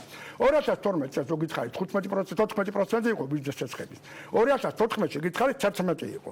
დღეს არის 9 და რო არ ყოფილიყო 14-16 წლის შოკი, უბრალოდ 15-16 წლის შოკი, აი ლარის დევალვაცია რომ მოყვა საერთაშორისო გარე ბაზრების ზეგავლენით, პროცენტი იქნებოდა კიდევ უფრო დაბალი, არა 9 მაგალითად რაც დღეს არის. არამედ შეიძლება ყოფილიყო 7-იც კი. ეხლა ამაზე ვერ ატოს საუბრობ. ეხლა რაც კიდევ ერთ კითხვა რომ გავსვე, ხალხი რო გაღარიბდა და ასე შემდეგ. 2012 წლიდან რო გაიზარდა სამჯერ ბანკების აქტივები, მე უნდა გითხრათ რომ ბანკების აქტივები შემთხვევით არ იზრდება. ბანკების აქტივების გაზრდის წყარო არის ორი მთავარი ფაქტორი: ინვესტიცია კაპიტალში და მეორე ეს არის დეპოზიტები. საუბარი არასაბანკო დეპოზიტებზე, აი მოსახლეობის ვადიან დეპოზიტებს. სამჯერ არის გაზრდილი, ანუ ვითი გაიზარდა აქტივები, რომ ბანკების კაპიტალი გაიზარდა სამჯერ იწუთით, ანუ ინვესტიცია გაიზარდა ბანკებში და თავარია. ვადიანი დეპოზიტები გაიზარდა. ეს რას ნიშნავს, რომ მოსახლეობის ერთმა ნაწილმა სამჯერ მეტი ფული ასეცხა ხალხო ბანკებს და ეს ფული გაასეცხეს მეორე ნაწილზე. თუ ეს ქვეყანა დაიქცა, ეკონომიკა დაინგრა და ყველაფერი გაღარიბდა, საიდან ასეცხეს ბანკებს ხალხმა, ანუ მოსახლეობის ერთმა ნაწილმა. ამიტომ მაგალი ეკონომიკური ზრდა არ გვაქვს. არა, მაგარი მოსახლეობის. მაგასაც ვიტყვი, ვინა თქვა რომ არა გვაქვს. საერთაშორისო ყველა შეფასებით ეს იქნება, არ გინდა სავალუტო ფონდი ნებისმიერი კვლევით გეტყვით რომ საქართველოს რეგიონში გამდიდდა მოვალეთა სამჯერ არ გაიზარდა. ყველაზე მაღალი ზრდა აქვს, თუნდაც 5%, რომელიც დღეს არის. და 2020-მდე ითვლება რომ ერთ-ერთი ყველაზე უფრო დიდი ზრდა იქნება საქართველოს. ანუ ახლა ლაპარაკი რომ დაარაგვა ქვეყანა დაიქცა. ეს ვილაპარაკოთ ციფრებით. პირდაპირ პროპორციულად ითქვა, მოსახლეობა გაღარიბდა ბანკები გამდიდრდნენ. მომისმენთ ეცოთი. ბანკები რომ გამდიდრდნენ, აქტივები რამდენია დღეს? საბანკო სისტემის აქტივები, აი დღეს ფაქტურად არის იმ მოდელზე, რაც არის ევროპაში. როცა ბანკების აქტივები 100%-ია GDP-ს. და მთელი ქვეყნებში 300-იც არის, აი იაპონია და ამერიკა როევ. დღეს საქართველოს ნელ-ნელა მიდის ეს სისტემა ამ განვითარებისკენ. დღეს საბანკო აქტივები 30 მილიარდია. GDP ჩვენი არის დაახლოებით 40 მილიარდი. ეხლა თქვენ რა გონიათ 2012-ში რამდენი იყო შენი აქტივი? სამჯერ არის გაზრდილი, ხო? მოგება ერთი ეფექტი არ იზრდება, მულტიპლიკატორის ეფექტი აქვს. ისე კი არა, ორჯერ აქტივი გაიზრდა. მოგება მოვისმინოთ სხვების მოსაზრებებს, ბატონ გიორგი. შეიძლება ბიზნესი დაკრედიტება ზოგადად. აი, გველოდები რომელი ბიზნესი აკრედიტება, ერთი მაინტერესებს. ეს პორტფელი 10 მილიარდიანი ბიზნესს ეცხი. ვიზია ხალხო გაცემს. კარგით, მოვისმინოთ. გვაქვს დრო, ბატონ გიორგი. ხალხი ყველაფერი კარგად არის გაცემება. მოვისმინოთ ჩვენი აუდიტორიდან სხვა სტუმრების მოსაზრებები. ლაშათი დავიწყოთ. გამარჯობა. მადლობა მოწვევისთვის. ბატონ გიორგი, თქვენ მზადებით ბანკების ასოციაციის წარმომადგენელი, ხო სწორად? ხო სწორად ვიხდი. კი ბატონო, ვიცე-პრეზიდენტი. ბატონ გიორგი, საერთაშორისო პრაქტიკიდან გამომდინარე, ზოგადად რაც ვიცით ისტორიულად თუნდაც, ბანკს ზოგადად რა ფუნქცია აქვს? აი ძალიან მარტივად ორი სიტყვით რომ მიპასუხოთ, აი მაინტერესებს. ინვესტორია ბანკი. ბატონ გიორგის ვეკითხები, ბატონო. ჩემო. უკაცრავად ვერ გავიგე. ბანკი რა არის? მარტივად აი რა, ხო, ბანკი რა არის? მოდი ესე ვთქვათ. საერთაშორისო განმარტებით, ბანკი არის ფინანსური შუამავალი. ეს რას ნიშნავს, რომ ბანკი ყიდულობს, იზიდავს რესურსებს და ამ რესურსების გადაყიდვას აქვს. ეს ერთი მთავარი ფუნქცია.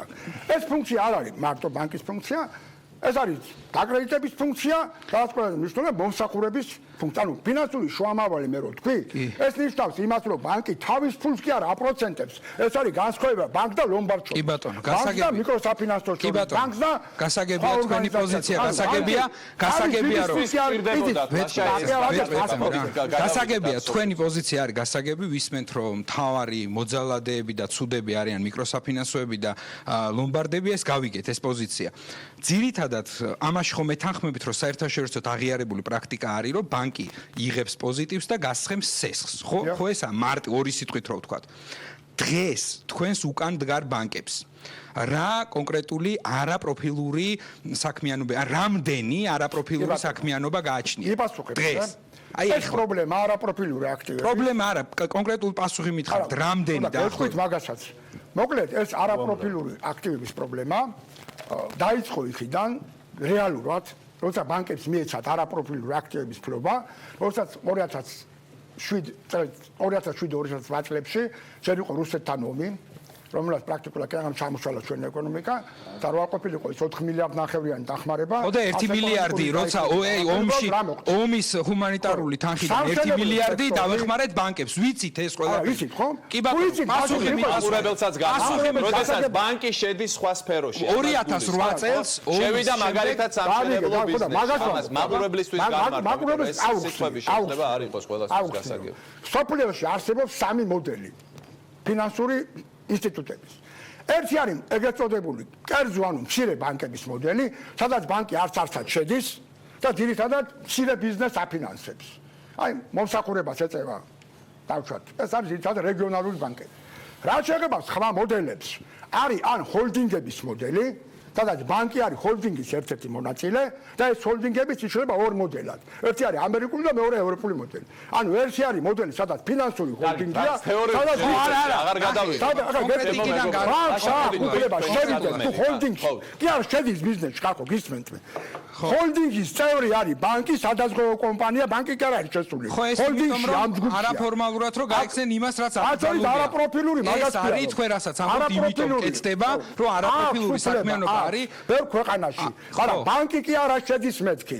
ტერმინს მასწორებ. ბანკი კი არა არის. ტერმინოლოგიურად საუბრობთ მესმის, მაგრამ ლაშა გეუბნებათ იმას, რომ ეს რეალურად ბანკის შესვლაო, სხვა სფეროში. სხვა სფერო კი არა. კონკურენტ უნარიანობა. კონკრეტული კითხვა დაგისვით. პასუხს გაძლევთ, პასუხს გაძლევთ. დიახ, კონკრეტულად. არა, კონკრეტულად პასუხობ. მაშინ მე დაგისვამთ კითხვას. სხვა ქვეყნებში თუ არის, როგორ ხდება ამ კონკურენციის არ შეძღუდის დაზღვევა, ანუ პრევენცია. აი ეროვნულ ბანკს მომისმენთ არ მისმენთ და ეროვნულ ბანკს აქვს უფლება და ახალი კანონით მიიღო მან უფლება, როცა ბანკებს აუგზავნათ სხვათა შორის არაპროფილური აქტივების ფლობა უკვე კანონმდებლობის დონეზე, რომ თუ დადასტურდა, რომ ბანკი არაკეთის სინდისწერ კონკურენციას ეწევა, აი ეს თქვენ საუბრობთ, მას შეუძლია იმ დონეზეც კი შევიდეს ჰოლდინგის ინფორმაციულ ბაზაში. მათ შორის დაჟითაც კი, აი ჯარიმები და მთელი რიგი და ისენია. რა ქვია, დაწესებული შეზღუდვები ბანკებისთვის, რომ შეამოწმოს, გადაამოწმოს და არ ქვია თუ არა ბანკა კონკურენცია. არა, ვერ მივიღეთ.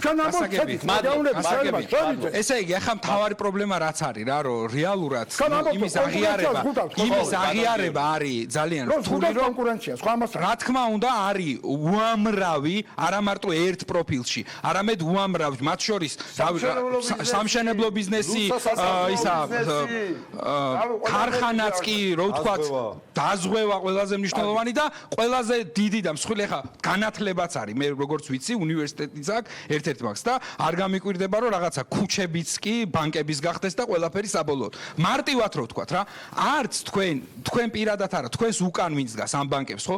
არ გააჩნია სოციალური პასუხისმგებლობა, რაც გულისხმობ ამაში. იქედან გამომდინარე, რომ რეალურად ბანკის ვალი ყოველ მერვე ადამიანს აქვს საქართველოში, ბანკები სარგებლობენ, თქვენს უკან მდგარი ადამიანები სარგებლობენ ამ გაჭირვებით და ადამიანებს რეალურად ხდიან სულს ჩვენს ქვეყანაში დღეს. ეხა რა ხდება მომავალში, ხო? კაი, ეს 8 ადამიანი გაიზრდება და იქნება 10 ადამიანი, ხო? შესაბამისად, როცა ამოიწურება რესურსი, რომ უკვე ყველას ბანკის ვალი ექნება, ყოველ მეორე გამოსახლებული იქნება, მერე უკვე გადახვალთ ალბათ მარკეტებში, უნივერსიტეტებში, ქარხნებში, ძაძღვევაში, თქვენი წესების დადგენაზე და რეალობა არის რა, იცით რომ საქართველოს ბანკი, TBC ბანკი, სპროკრედიტ ბანკი კი არა, ლიბერტი ბანკი არა. რეალურად დღეს ვიგებთ იმას, რომ ქვეყანა არის ბანკის. ანუ საქართველოს ბანკი კი არ არის. ბანკის საქართველოში ვცხოვრობთ დღეს ჩვენ. რეალობა არის ეს და დროა სანამ გვიანი არ არის, რომ თქვენს უკან ვინც დგას, ვის ინტერესებსაც ესე კბილები პიცა, მოეგონ სხვებსაც სამუშაოები. იმიტომ რომ წარმოუდგენელი ასე გაგრძელდეს. გამოსავალი რაში არის, იცით რომ რა თქმა უნდა რა, მე გავიზიარებ ზოგი ადამიანისას ამ სტუდიაში, ზოგი ადამიანისას არ გავიზიარებ, თუმცა მთავარი რა არის, იცით რომ არ უნდა მოხდეს ის, რომ თქვენ ისარგებლოთ ქვეყანაში არსებული გაჭირვებით. დღეს ბანკები ამით სარგებლობენ და ისედაც გაჭირვებულ, გაუბედურებულ ადამიანებს თქვენ აბსოლუტურად სწორად ახსენეთ, რომ ვიც დასაქმებაა ცოტა ხანში. დასაქმებარი არის საქართველოში. ბევრი საკათრო ბანკების სარგებლობენ. არა, აციფრები განათვალეთ. როგორ სარგებლობენ, როგორ შეიძლება ეგრე ლაპარაკი წუთი და არა, ეგრე ლაპარაკი ხდება. ბანკო ამ ხალხსაც ამით აგიჟებენ ნაწილობრივ. ვის აგიჟებენ? თქვენზე მეტად ვინ აგიჟებს, კაცო, ხალხს შენ როგორ სარგებლობენ, ციფრები მითხარი. თქვენზე მეტად ვინ დაიჭირეს ქუჩაში ჩვენ ხალხს ახრიდან ჩვენ ვაქცევთ თუ რას ვაკეთებ? ქუჩაში დაიჭირეს და მოხდეთ შემიგრა ხელში ყველა დღე ხვეწით სასკი წეის გაზაზე წეიგო. აი მე მოკეთე.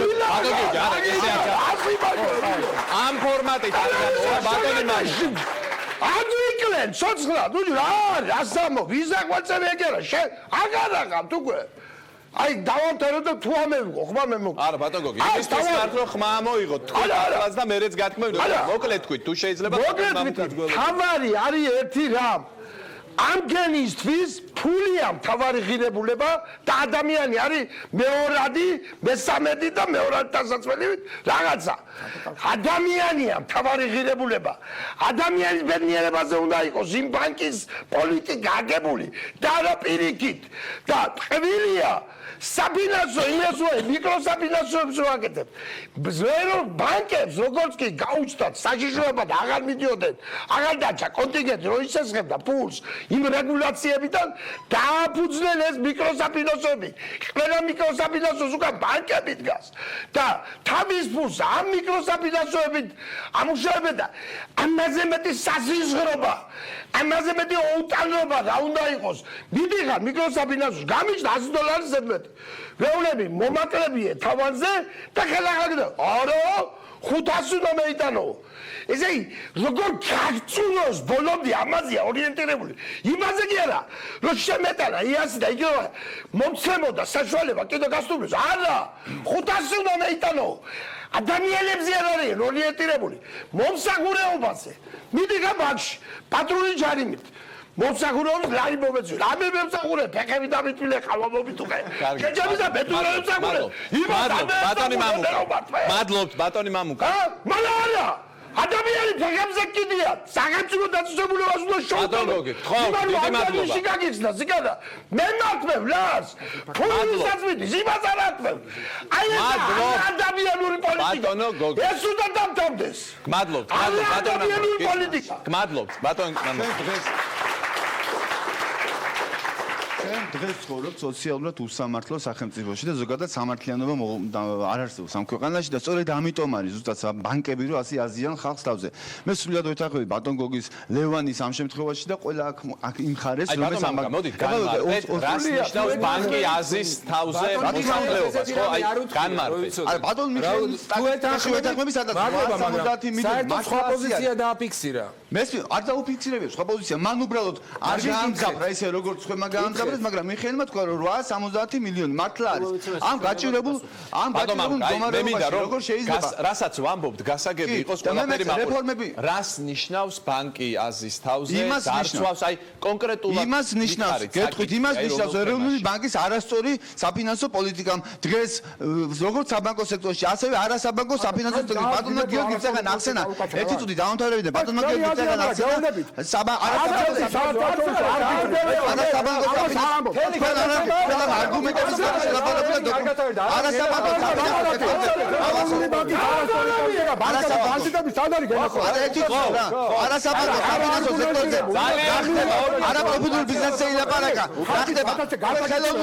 არავის ხმა არის ბატონ გიორგი მე ხო შეკრებულობ თქვენ გექნებათ პასუხისგანწყობა ეს ადამიანები მოწვეულები არის მისთვის რომ ილაპარაკო ასოციაციის თავმჯდომარე და მათ მოადგილე და მას ევალება კიდევაც ბანკები დაიცვას.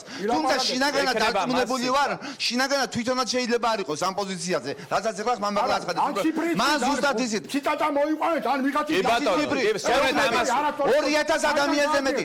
აი ეროვნული ბანკის უკანონო პოლიტიკამ 2000 ადამიანზე მეტი დააზარა და იგივე არასაბანკო საფინანსო სექტორში და იცით თქვენ საფინანსო კომპანია საქართველოს მდგომარეობა. რაში მდგომარეობს ეროვნული ბანკის არასწორი პოლიტიკა ბანკებთან არასწორი რეფორმების შედეგად. რაც მოხდა ჩვენ მქონდა ამაზე ძალიან ბევრჯერ საუბარი ისის ეროვნული ბანკის ხელმძღვანელობას მობარობს იმაში რომ მხოლოდ და მხოლოდ უწყობენ ხელს ზუსტად მარტო ბიზნესს არ ფიქრობს არავინ რომ ამ სოციალურად დაუცველ სახელმწიფოში რამენაირად ხალხზე ხელშეწყობა მოხდეს შეაძლებინონ ხალხს არის გზები ძალიან ბევრი გზებია იმის რაც გოგი თქვა და სხვამა თვითონაც იციან რომ შესაძლებელი არის საპროცენტო განაკვეთი დაიგოს მე ხო არ ვიცი რომ ბანკები უნდა გაუკეთოს აი ეს სამში და დავასრულებ მე ხო შემდეგ ბატონი საფინანსო სექტორში ხმებათ უთხარით თქვენ რით დაიწყეთ ერთი წამი უკაცრავად დიახ საერთოდ უნდა შეაძლებინო ბატონი მამუკა დაასრულებს ხო როგორ ხო შეაძლებინო ზუსტად ბატონო მიხეილმა ბანკები არც ერთი არ ბატონი მიხეილა ძალიან ხოთ ახლა დაასრულეთ თქვენი აზრი არა ნუ ახლა არასაბანკო საფინანსო სექტორი საერთოდ არ ახსენეს აქ მარტო თქვა რომ 11%-ია საბანკო წელიო ეგ არის სასაცილო იმიტომ რომ 11% არ არის საბანკო წელი იმ 11-ის გარდა 70% რაც არის კიდე და 80 და მეტი შეიძლება ითქვას 100% იმ დაზარალებულების სავსე რომ არის მართლა მევალეთა რეესტრი არის საბანკო სექტორიდან წამოსული არასაბანკო საფინანსო სექტორი რომელიც თვითონ აფინანსებენ ხუთჯერ თუ ბანკ შეუძლია 7-8%-ში მიცეს კრედიტი შემდეგ ეცოტავებათ 7-8% და 24-36%-ში აძლევენ მიკროსაფინანსო ორგანიზაციები შემდეგ თვითონ აკოტრებთ ამას და ამის შედეგები გაქვთ კიდევ ერთხელ მიმეორებ საფინანსო კომპანია საქართველოს მაგალითად თქვენ მადლობა დიდი მადლობა ქალბატონ ანას მიაწოდეთ მიკროფონი მისი აზრიც მოვისმინოთ მადლობა მოწვევისთვის საღამო მშვიდობისა მივესალმები ტელემაყურებლებს აღსდგა როგორც იქნა გენდერული ბალანსი და მოგვაქციეთ ყურადღება მე აბსოლუტურად სხვა რაკურსით მინდა დღეს ვისაუბრო მე ალბათ არ ვიქნები ხა ძალიან კარგად არ გამოვჩდები ასეთი ნებების ფონზე იმიტომ რომ მე კმაყოფილი კლიენტი ვარ მე მომწონს საბანკო ინსტიტუტი მე მომწონს ის რომ შემიძლია თავისუფალი ფული ავიღო ბანკიდან და გამოვიყენო ბიზნესში იქნება თუ შვილების სწავლებაში იქნება თუ მაქვს ამის გასტუმრების საშუალება, იმიტომ რომ კი ამბობს ბატონი გოგი აგვიკლოს, მეც აკლებული ვარ ბატონო გოგი, დღეში მომდის 100 მესიჯი. ცოტა მომემატა ხელფასი და საიდანღაც გაიგო ეს ბანკმა და ყოველ დღე მომდის ასე ვთქვათ მესიჯები, რომ აიღე 1700, აიღე 1500 და სიამოვნები წავალ ხვალვე მჭირდება მართლა და ხვალვე წავალ და ავიღებ იმ შემოთავაზებულ 1500 ლარს. როგორ დაიწყეთ? აი მინდა ახალგაზრდებმა გაიგო. როგორ დაიწყეთ თქვენ რა მდგომარეობაში იყავით და რა შეძელით ბანკების მეშვეობით? ბანკებმა ჩაგზირათ ერთი უცხარით რა. კი, მე ამიტომ ვერ ვიქნები დღეს ძალიან საინტერესო მოხსენებელი და საინტერესო გამომსვლელი ვერ ვიქნები. არის საინტერესო. მე ვიმეორებ რომ მრავალფეროვანი ყოფილიყო. მე ვიმეორებ რომ მე არა ვარ დაჩაგრული კლიენტი. მე ვარ კმაყოფილი კლიენტი, მე მომწონ საბანკო ინსტიტუტი, მაგრამ მაქვს ჩემი მოსაზრებები, რომელიც არის აბსოლუტურად სხვა რაკურსით წარმოდგენილი. მე მაგალითად ერთ ძალიან პოპულარულ რაღაცას გეტყვით, როდესაც ადამიანი ბანკში მიდის და სესხს იღებს, მას უფორმებენ ხელშეკრულებას, იქ მართლა არავინ თოკით არ გეკაჩება, მიდიხარ საჭიროება გაქვს და იმიტომ მიდიხარ ბანკთან, ხო? ბანკი არ არის საქველმოქმედო ინსტიტუტი, რომ ფული გააჩუქოს, შენ თავიდანვე იცი, რომ სესხს იღებ, რომელიც უკან უნდა დააბრუნო გარკვეული მოგებით ბანკისთვის, ხო? მაგრამ რა პრეტენზია მაქვს და რა მოსაზრება მაქვს და რა თხოვნა მაქვს ბანკის მიმართ. ახლა არც სახელმწიფოს ჩარევა მაინტერესებს და არც თქვა სხვა მოსაზრებები, კონკრეტული რაღაცა მაინტერესებს. მე ვარ ესეთი ახირებული კლიენტი, ყველაფერს ვკითხულობ. აი ძალიან წვრილად რო არის დაწერილი, იმასაც ვკითხულობ. მაგრამ ერთი წამით, ერთი წუთით დარღვევა ესეც ვიცი, ჩემო ბატონო, თუ შეიძლება მე წვრალად ვარ ციფრებთან და რა გამაწყვეტინოთ, მე აზრი გამიცდება, თან ცოტა ბებერი ვარ. მოკლედ, როცა ვკითხულობ ამას, ძალიან ნერვებს უშლი ბანკირებს, იმიტომ რომ საათობით შემიძლია ვიჯდე და ვიკითხო დაწვრილი ტექსტებიც კი. მე მჭირდება ბანკში ოფიცერი, რომელიც ჩემზე უფრო ახლა მე მეტნაკლებად ასე ვთქვათ, ახირებული ადამიანს რომ რაღაცებს ვკითხულობ.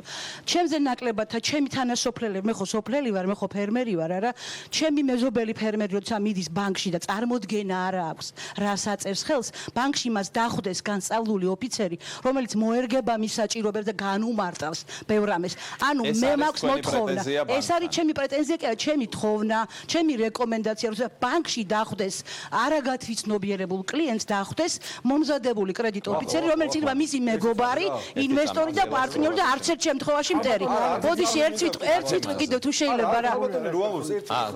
ძალიან ელემენტარული კითხვას დავუდგა, არავინ არ ეკაჩება, მაგრამ აი ქვითაი რომელიც მაქვს არის პენსიონერის. პენსიონერს რომელსაც 180 ლარი აქვს, არა შესაძლოა 180 ლარი არ ყოფნის ფიზიკურად კომუნალურობის გადაიხადოს და მედიკამენტს ჩემი ახლობლებიც არიან პენსიონერი. ხო, ძალიან ბევრი ესეთი ადამიანია, წავიდა ეს ადამიანი და სესხის აღება უნდა და 54% აღწევდეს ბანკი და თქვენ ეს მოგწონთ. რომელი ბანკი? ეს არ მომწონს, როგორ შეიძლება ეს მომწონდეს?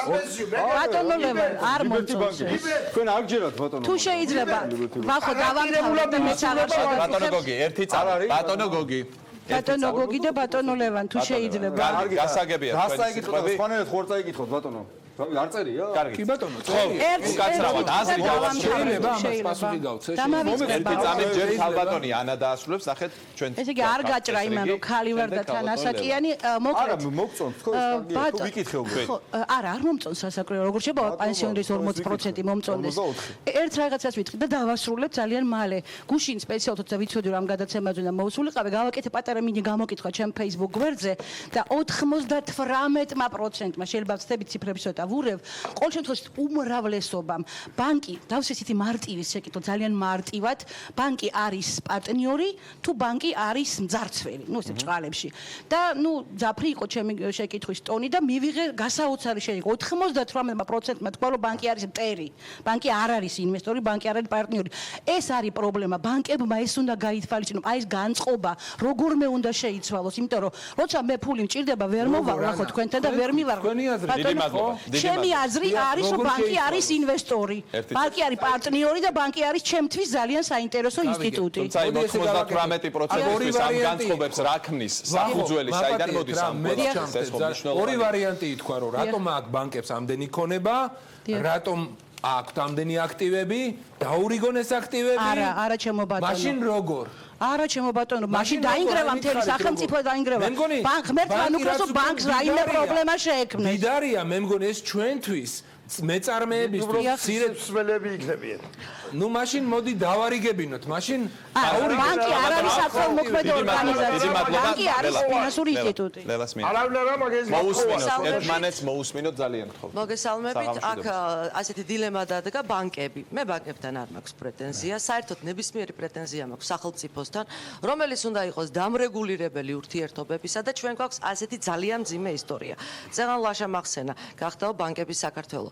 საქართველოს დამოუკიდებლობის დაწყების შემდეგ ჩვენ ვხედავთ, რომ ხელისუფლებები ნებისმიერი შევარდნაძიდან დაწყებული იჭერს ბანკის პროტექციონისტის პოზიციას და ჩვენ გვახსოვს გაერთიანებული ქართული ბანკის ისტორია, როგორ შეიქმნა, ვის ხარჯზე შეიქმნა და როგორ დარჩა უამრავი ადამიანი დანაზოგის გარეშე, საერთოდ და ერთ ბანკს შევწირეთ ეს როგორ დაგვიბრუნდა მე არ ვიცი, იმიტომ რომ გქბ გაერთიანებული ქართული ბანკი, რომელსაც უნდა მოეხდინა ქართული ეკონომიკის დაკრედიტება, შემდეგ იქცა VTB ბანკად. ეს გრძელდება. იგივე წინა ხელისუფლების პერიოდში გაგრძელდა არაპროფილურ აქტივებზე იყო ლაპარაკი, ბანკებისათვის განსაკუთრებული პირობების შექმნა და დღემდე ასე მოვდივართ. საბოლოო ჯამში მივიღეთ საერთოდ არაპროპორციულად განვითარებული ქვეყანა, სადაც ბანკები არის ძალიან მაღალი სტანდარტის, გეთანხმებით, ძალიან მაღალი სტანდარტის ბანკები გვაქვს, სამაგიეროდ, როგორც ფინანსთა მინისტრმა აღნიშნა და სწორად აღნიშნა, ისინი არ ახდენენ ჩვენი ეკონომიკის დაკრედიტებას და გვაქვს სამაგიეროდ არაკონკურენტუნარიანი ეკონომიკა, განათლების სისტემა, რომელიც ასევე ფინანსებს ითხოვს, არაკონკურენტუნარიანი და მოსახლეობა, რომელიც კისრამდე ვალებშია. თუ გვინდა ასეთ სისტემაზე გავაგრძელოთ ასეთი ტენდენცია, რატომ არ ახდენს დაკრედიტებას? მოდით აი აუხსნათ. რატომ არ ახდენს და იყო, ნუ იცით რა, უკვე მე გადავიდა, მე დღემდე ვიცი და გვაქვს ინფორმაციები, ახლა ფაქტებს ვერ მოვიყვანთ, რომ ბანკები შემდეგ უკვე ახდენენ საკუთარი ინტერესების გატანას ხელისუფლებაში, მათ ყავთ ლობისტი ჯგუფები ნებისმიერ ხელისუფლებაში და საკმაოდ ძნელია აი ამ მოჯადოებული რკალიდან გამოსვლას. იმიტომ არ ახდენენ, რომ როდესაც არაპროფილურ აქტივებზე იყო აქ საუბარი და როდესაც ბანკი შედის იმ სფეროში, სადაც მას წესით არ უნდა შევიდეს, იმიტომ რომ ეგრევე კონკურენტი ხდება. თქვენი კონკურენტი ხდება. ანა, შენ ხვალ ააწყობ ბიზნესს და ისეთ მდგომარეობაში შეიძლება აღმოჩნდე, რომ ეს ბიზნესი როგორც კი მომგებიანი გახდება, უკვე ბანკებისა გახდეს. თუ წავიდა ეს პოლიტიკა. ანუ დიდი კაპიტალი შევა და შეიძლება რა თქმა უნდა, გაუწევს ეკონომიკის. ამაში მე ვეთანხმები და მიხლა მინდა თქვა სწორედ ის, რომ ის რომ გამოვიდა ფინანსთა მინისტრი ინიციატივით, ფინანსთა მინისტრი არანაირად არ დაურტყია ბანკებისათვის. მე ვერ დავინახე. აპირებს რამე რეგულაციის შემოღებას, რომ არაპროფილური აქტივები, რომელიც გვითხრეს რომ ვითომ გაინიშნა, რეალურად არავინ გამიჯნია და ჩვენ ეხლაც ვიცით, რომ აზოტთან დაკავშირებით საქართველოს ბანკს უჩივის მისი ყოფილი მფლობელი და სწორედ ამ საკითხშია დანაშაულებს. ანუ vicით რომ არსებობს არაპროფილური აქტივები. დეკლარირება როგორ ხდება? არაპროფილური აქტივები არის თავარი პრობლემა ბანკებში. ეს ნიშნავს, რომ მე რო ვიყო შენთვის გიორგი ფულის მსესხებელი, გასესხო ფული, მაგრამ ამავე დროს გასესხო ფული რაღაცა ვთქვათ კარტოფილი შეიძინო. მაგრამ ამავე დროს ეს ფული რომ მოგასესხო, წავიდე და შემდეგ ჩაგიგდო შენ ეს ბიზნესი კარტოფილის ამ შენივე ფულით იაფად შემოვიტანო ბაზარზე, აი მარტივად რო გითხრა. ანუ მე ბიზნესის ვაწარმოო და თან ფულიც გასესხო, უკვე არასწორ თამაშის წესებში ვარ. არაკონკურენტული არის გარემო იქნება. ეს რაც შეეხება ბიზნესის დაკრედიტებას, ხო? აი კიდევ ერთი მიმართულება დიდი, რაც აქ ისმის, ასე ვთქვათ, ამ სტუდიაში, ხო? ფიზიკურ პირებსა და ბანკებს შორის ურთიერთობაში რა არის თავარი პრეტენზია? ფიზიკურ პირებსა და ბანდად სახელმწიფოზე დავადებ ხელს, იმიტომ რომ მეც ძალიან კარგი გადამხდელი ვიყავი, ვცდილობდი ანა შენ მსგავსად, შემენარჩუნებინა პარტნიორული ურთიერთობა, მაგრამ როგორც კი სახელმწიფომ შემიცვალა პირობა და ჩემი ხელფასი, რომელიც მანამდე იყო ჩემი აღებული კრედიტის 35%, როცა ვემსახურებოდი, უცებ ავარდა და დაიწყო ლარის რყევა, რომელიც ვერავინ ვერ გაანალიზა საწავიდო და ის ჩემი ხელფასი 35-დან ეხლა 70% გახდა. მე ჩემი შემოსავლის 70%-ს და ესია საქართველოს დიდი ნაწილი, ვიხდი უკვე ბანკის პირობებში. ამას ბანკი და მოქალაქე ვეღარ დაარეგულირებს. ესეც სახელმწიფოს დასარეგულირებელია. აი, ხო, ანუ აქ პრეტენზია ბანკთან არ გაქვთ. ხო, ბანკმა რა შეიძლება გააკეთოს? სახელმწიფოსთან. ბანკმა რა უნდა გააკეთოს? ბანკმა სადაც მიუშვებ იქ მივა. სახელმწიფოსთან პრეტენზია რა თქვა? აი, ლარის კურსმა განიცადა რყევა, შემდეგ არა, ეს სახელმწიფოს ვალდებულება მეტნაკლებად სტაბილური გარემოს შექმნა, სწორედ ეგ არის, რაც ურტყავს ეკონომიკას, სტაბილური გარემოს დაცვა. არის სახელმწიფოს მთავარი ამოცანა. როდესაც სახელმწიფომ ვერ უზრუნველყო, თუმცა მავნე პრაქტიკები არსებობდა ამას ბევრი მიზეზი აქვს, რომ ჩემი ხელფასი ყოფილიყო დაცული. მე სწორედ დამელაგებინა ჩემი სქემები. როდა ამ სქემიდან გამოვედი მე როგორც რიგითი მოქალაქე და ჩემი ხელფასი $1000-დან იქცა უცებ $500 და $600, 30%-ით ასესხებით გაძვირებული ვიცით. აი სწორედ იქ დაიწყო ახალი რყევები. დიდი მადლობა. დიდი მადლობა ბატონი ბენო და შემდეგ ბატონი იაგო, რომელიც ამბობს, რომ ჩვენ თავარი პრეტენზია მთავრობასთან უნდა გქონდეს და არა ბანკებთან. ეხლა ყველას გეკნებათ. არაპროფილური აქტივები უნდა დავამთავროთ ერთხელ სამი. მე გეტყვით ერთ რამეს. სტატისტიკა ამას დავინტერესდით სხვათაშორის, იმიტომ რომ ეს თემა არის ბოლო წლებში გაბუქული ფაქტურად და უტრირებული და გეტყვით რას. მაინტერესებდა საქართველოს ბანკის პორტფელში, გარდა იმ M2 კვადრატისა, რამაც სულ არ იყო ლაპარაკი, რომ ეს არის საქართველოს ბანკის შვილობილი კომპანია და შემდეგ რამდენ კომპანიაზე იყო გაცემული ფული. ანუ პორტფელში რა კომპანიები დაფინანსდნენ.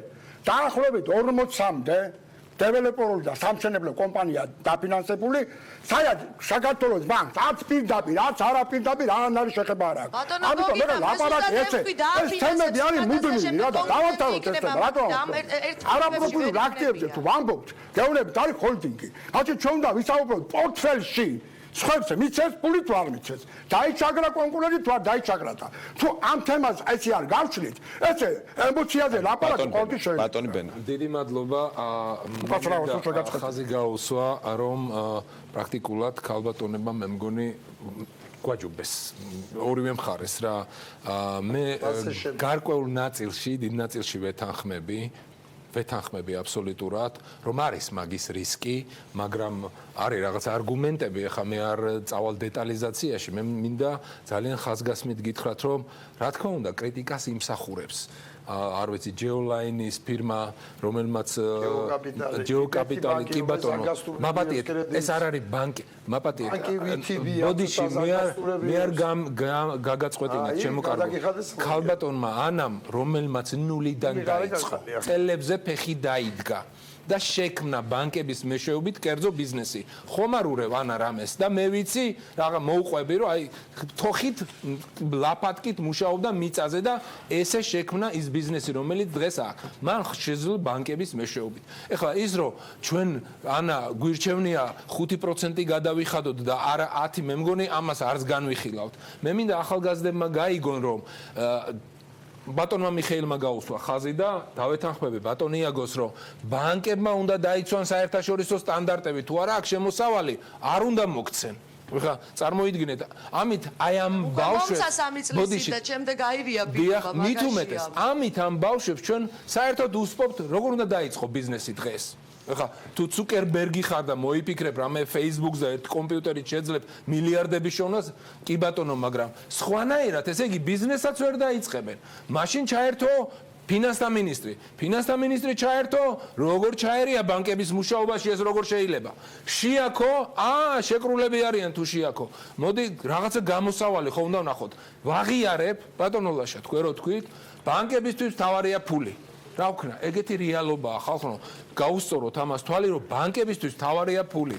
ადამიანობა, ქველმოქმედება, ეს უკვე მოვთხოვოთ სახელმწიფო პირებს, სტარტაპების პროგრამას, რომელიც დაწყებულია და ეხლა რაღაც სხვა მასშტაბში გადავიდა, ვერც გავერკვია რა მასშტაბში, მაგრამ განცხადება იყო გაკეთებული ოფიციალური და ესეთ რამეს გეტყვი ბატონო გოგი და მიმართავ ყველა თქვენაირ ადამიანს, შრომელს, აი ეგეთ ჯიგრულად რო ტაში დაგიკრეს აქ ყველმანა, აი რო ამბობს ქალბატონი რო დააკვირდით ხალხო, 100 ლარში თუ 500 გთხოვთ, ეს 500%-ია.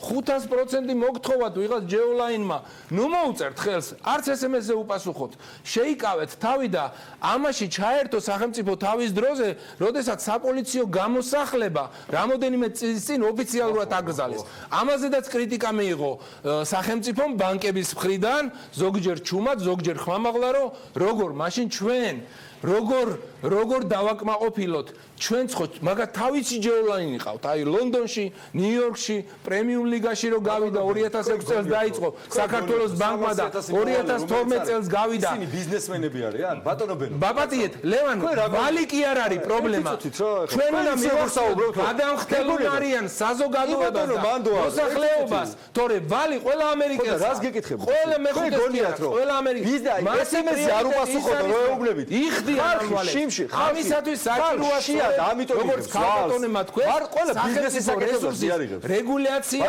და ის რომ ლოზუნგი ადამიანი მთავარია და გაგვიმარჯოს ყველას 100 წელი ვიცოცხლოთ ხალხო, მაგრამ რეალობასაც შევხედოთ იმ რეალობას, რა რეალობაში რა ცხოვრობს. კარგით, მარტო ბიზნესმენები იღებენ. მადლობთ. 300,000 მოვალე რო არის. გველოდება შემდეგ 300,000 მოვალე რომ არის იმაში, რა ქვია, ბაზარში თქვენ გონიათ რომ ყველა ბიზნესმენია და იმიტომ არიან მოვალეთა სიაში, რომ ბიზნესი ვერ გააკეთეს. თუ SMS-ი მიუვიდათ და გაიხსნენ და უცებ ფული გამოიტანეს, მათი უმრავლესობა ადამიანებს შია და იმიტომ ესხულობენ აფულს. როცა ვლაპარაკობ, ბანკებზე კი არა ლაპარაკი, კიდე ხაზი მინდა გაუსვა. საბანკო სექტორს კი არ ვებძვი, იმ მონოპოლიებს და იმ მაფიოზურ გარიგებებს, რომელიც აი ამ სამი ბანკია შეიქმნა, რომელი ბანკი ახალი ბანკი შეიქმნა. აი რას გეტყვით? ყველა ის ბანკი, რომელიც არსებობდა, ფუნქციონირებას. თქვენ დროს რომელიც შეიქმნა. ძალიან ცუდი იყო ეს ხალხი თავის დროზე წინა ხელისუფლებას. ჩვენ იგივენაირად მოვექცეთ დავახშოთ ბანკირები. ვინ დაახშო? ხაზარაძე გავს დაამხჩვა, საქართველოს საქართველოს ბანკი. რას მელაპარაკე? ხაზარაძე გავს დაამხჩვა. რას ლაპარაკე? რას ღაპარს ყოფილი? რას ღაპარს ყოფილი? ხაზარაძე გავს დაამხჩვა და ჩვენ კარგად. არა ერთი პოლიტიკა რო არის ამაში ვახო დაამარტივებ ეს ახლა უკაცრავად ყველა საუბრობს 5 წუთი და 30 წუთი მასაუბრე კაცო პოლიტიკაზე ახლა ვიღაცებს მისვენეთ არ საუბრობს ეს ხალხი ჩვენ გვაქვს კიდევ ერთი რეკლამა მას შემდეგ თქვენც არა აზრი თუ არ ექნა რასაც არ უპასუხე ბატონი იაგო ათუქს ვიტყვი რა ბანკებზე ბანკს კი არ გავიგე რომ ბანკს არ არის არ ვერჩი სახელმწიფოს ბაჭურის პოლიტიკას და ადამიანი რომელიც აქ შეგვეძე დგას ჩემ პოზიციას კი არ იცავს ეს კაცი ეს კაცი იცავს სახელმწიფო პოზიციას რატო იცი ეხა ბანკებს თავისივე შექმნილ მაფიაზე იძახიან რომ ეხაო ჩვენ უნდა გავცეთ იაფი კრედიტებიო 300 მილიონი ამის გაპროებას აკეთებს ეს კაცი მოგწევთ კიდევ სიტყვა შემაჯამებელი სიტყვებიც გექნება არ გამოვა ეს არის ეს არის ბატონი იაგო რომელიც პირველი ბლოკის შემდეგ არა მე მოგცემ თქვენ სიტყვა ცოტა ხანში უკაცრავად ძალიან დიდი ბოდიში ახლა ყურადღება თუ შეიძლება რაში გამოიხადა ჩემი ბატონი იაგოს პოზიცია არის რომ ჩვენ აქცენტი უნდა გადავიტანოთ არა ბანკებზე არამედ უპირველეს ყოვლისა მოусმინოთ ბატონი იაგოს შემდეგ იქნება რეკლამა და ვინც აქ ხართ ყველას გექნებათ აზრის გამოთქმის ძალიან გთხოვთ რომ არ გამაწყვეტიოთ აი მართლა ჩუმათვა რამდენი ხანია უბრალოდ ის რა რისი ახსნა მინდა სინამდვილეში ძალიან კარგი იქნება თუ ყველა თავის ადგილს იტყვის ბოლომდე და არ გავაწყვეტნებთ ერთმანეთს კი აი ახლავე გაძლევთ კიდევ ერთხელ ამის ყველაზე მეტად ჩვენგან ბატონი იაგო იტყვის ახლა თავის ის რა მე რისი ახსნა მინდა სინამდვილეში ჩვენ ხო სინამდვილეში შევიკრიბეთ იმის გამო რომ მთავრობა ერთ-ერთმა მინისტრმა გააკრიტიკა ბანკები ანუ თქვა ისინი გამოაცხადა ფაქტობრივად ქვეყნის მტრებად მე იმის ახსნა მინდა რომ ამ ქვეყანაში ამ სისტემაში რა სისტემა ჩვენ გვაქვს შეუძლებელია ბანკები და მთავრობა იყვნენ მტრები და გეტყვით რატო ამ წლის ბოლოდან დაგეგმილია მე ბოლო კვარტალში დაგეგმილია რომ საქართველოს ბანკების ანგარიშზე 80 მილიონი მოხვდეს ბიუჯეტიდან ჩვენი საპენსიო დანაზოგები და სულ იქნება ანუ ეს არის 2% ხოლო დანარჩენი 2+2 სხვა საქმე დასადები ანუ მოხდება 240 მილიონი სახელმწიფოს გამოისობით შემდეგ წელს მინიმუმ მილიარდი და ასე გრძელდება 30 წლის განმავლობაში. ახლა წარმოიდგინეთ, თუ თქვენ ასე გძულთ, ხართ მთავრობა და გძულთ ბანკები, ისე როგორც გამოხატავენ, ხო? ამ ფულის ნდობა ბანკებზე ხო წარმოუდგენელია, აქ რო სხვა თამაში არ იყოს, ხო?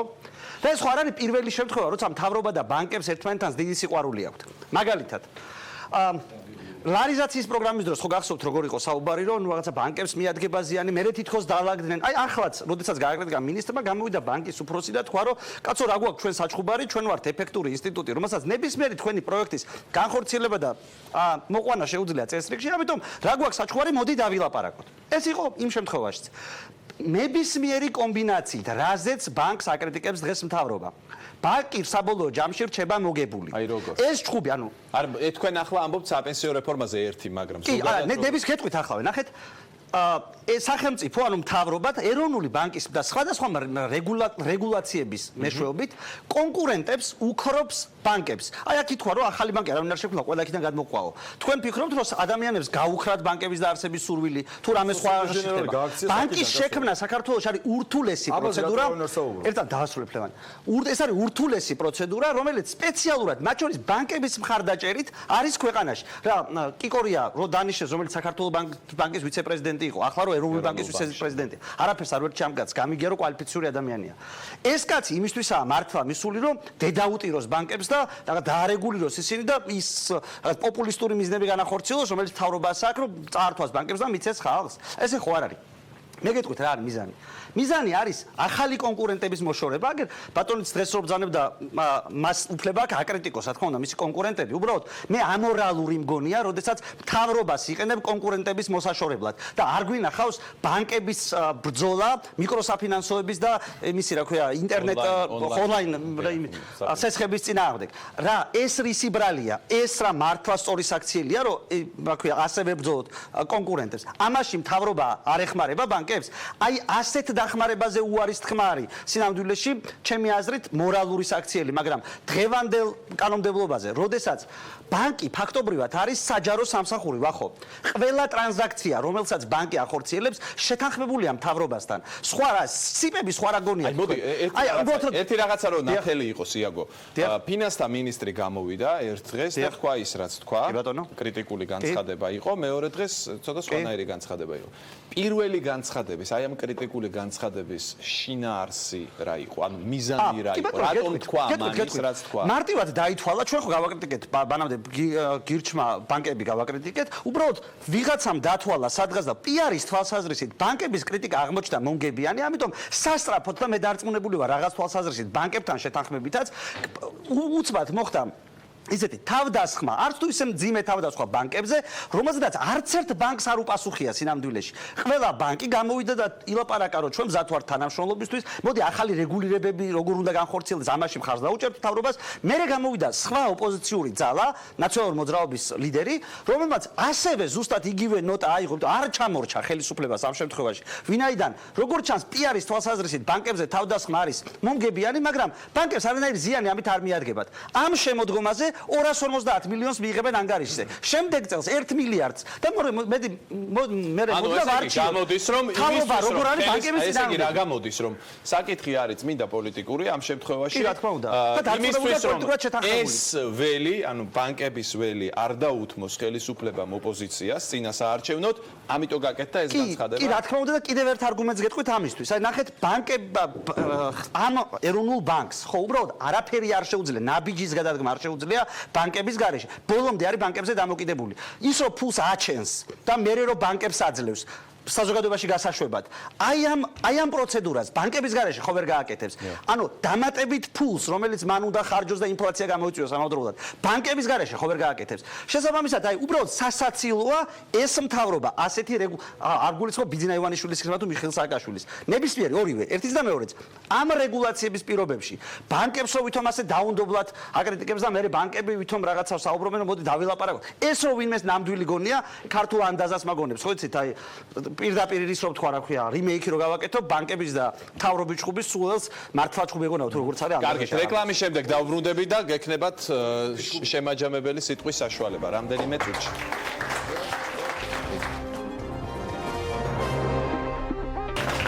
ჩვენ კვლავ პირდაპირ ეთერში ვართ საუბრობთ ბანკებზე ეს არის უკვე გადაცემის დასკვნითი ნაწილი და მე მოგცემთ შემაჯამებელი სიტყვების საშუალებას ვეცადოთ არ შევაწყვეტინოთ ერთმანეთს დრო ბევრი არა გვაქვს უბრალოდ ჩამოაყალიბეთ თქვენი აზრი ბატონ მიხეილ დავიწყოთ თქვენგან დიდი მადლობა რადგან დაისვა საკითხი იმ რეფორმასთან დაკავშირებით რომელიც გაჟღერდა ბატონი ბახტაძის მხრიდან და ამაზე მქონდა ინტერესი მაყურებელს ძალიან საინტერესო რეფორმა უნდა განხორციელდეს ამ მიმართულებით რომელიც სამართლიანი თამაშის წესების დამკვიდრებისკენ იქნება მიმართული საბანკო სექტორისა და მცირე საშუალო მეწარმეების მიმართებით რას გულისხმობს რეფორმა?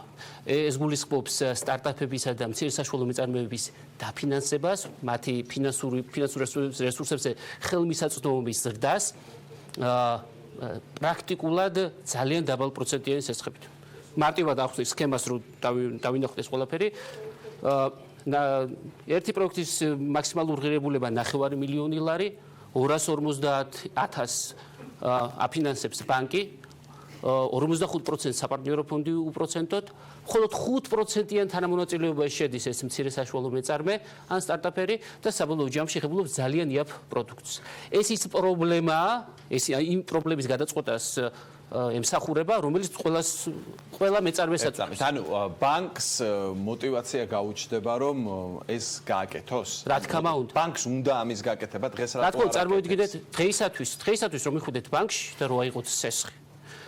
ბიზნეს სესხი, მით უმეტეს სტარტაპი, მისი საპროცენტო განაკვეთი იქნება 11-15% შემთხვევაში ყველაზე კარგი პირობები. ეს რა თქმა უნდა ცუდი პირობებია ბიზნესისათვის. მაგრამ ასეთ შემთხვევაში თლიანი საგრედო რესურსის ღირებულება იქნება 5-7%. იმიტომ და თან 5%-იანი თანამონაწილეობით მხოლოდ კერძო სექტორის მხრიდან. 45% არის საპარტნიორო ფონდი, მოსახლეობა არა. სახელმწიფო თავისი რესურსით რომელმაც ეს ფული მოსახლეობისგან ამოიღო. ერთი წუთით. ბიუჯეტი დააფინანსებს ბიზნესის დაწყებას. მოდი ასე ვთქვა და ვინ აფინანსებს ბიუჯეტს? დღეს ხო პრობლემა ესაა. სახელმწიფო მოქალაქეებს დაბალი შემოსავალი აქვს და ძირითადი დაფინანსებლები ბიუჯეტისა გადასახადის მსხვილი გადამხდელები არის და საბაზი კომპანია. რეალურად, როდესაც ეს გადასახადის გადამხდელების მიერ გადახდილი ფული მოხდება საბიუჯეტო ანგარიშზე, სახელმწიფო ვალდებულია იმის საერთაშორისო სტანდარტის მიხედვით ხელი შეუწყოს ცივი საშუალო მეწარმეებს. ბანკს არ უნდა რაღაცის დაფინანსება. ჩვენ ბანკს, ანუ სახელმწიფო, ვეუბნებით, რომ შენ არ გინდა, მაგრამ მოდი შუაში გავყოთ. რაღაც დააფინანსე და რაღაცას მე ბიუჯეტიდან დაგიფინანსებ. მოდით გეტყვით. დაუფინანსებ იმას, ვინც არ უნდა რაღაცის დაფინანსების არასწორი ფორმულირება. ბანკს უნდა დაფინანსება, მაგრამ საპროცენტო განაკვეთი არ არის ხელსაყრელი. თან ქონების უზრუნველყოფა არის მაღალი მოთხოვნილი 100%, 200%. ეს რო არ მოხდეს, სახელმწიფო გთავაზობს ასეთ მეთოდს. ქონების უზრუნველყოფაში მე შემოვდივარ, მე ვარ გარანტი. თუ კარგი პროექტია, შენ თუ დაამტკიცე, მე ვარ გარანტი. გაეცი სესხი.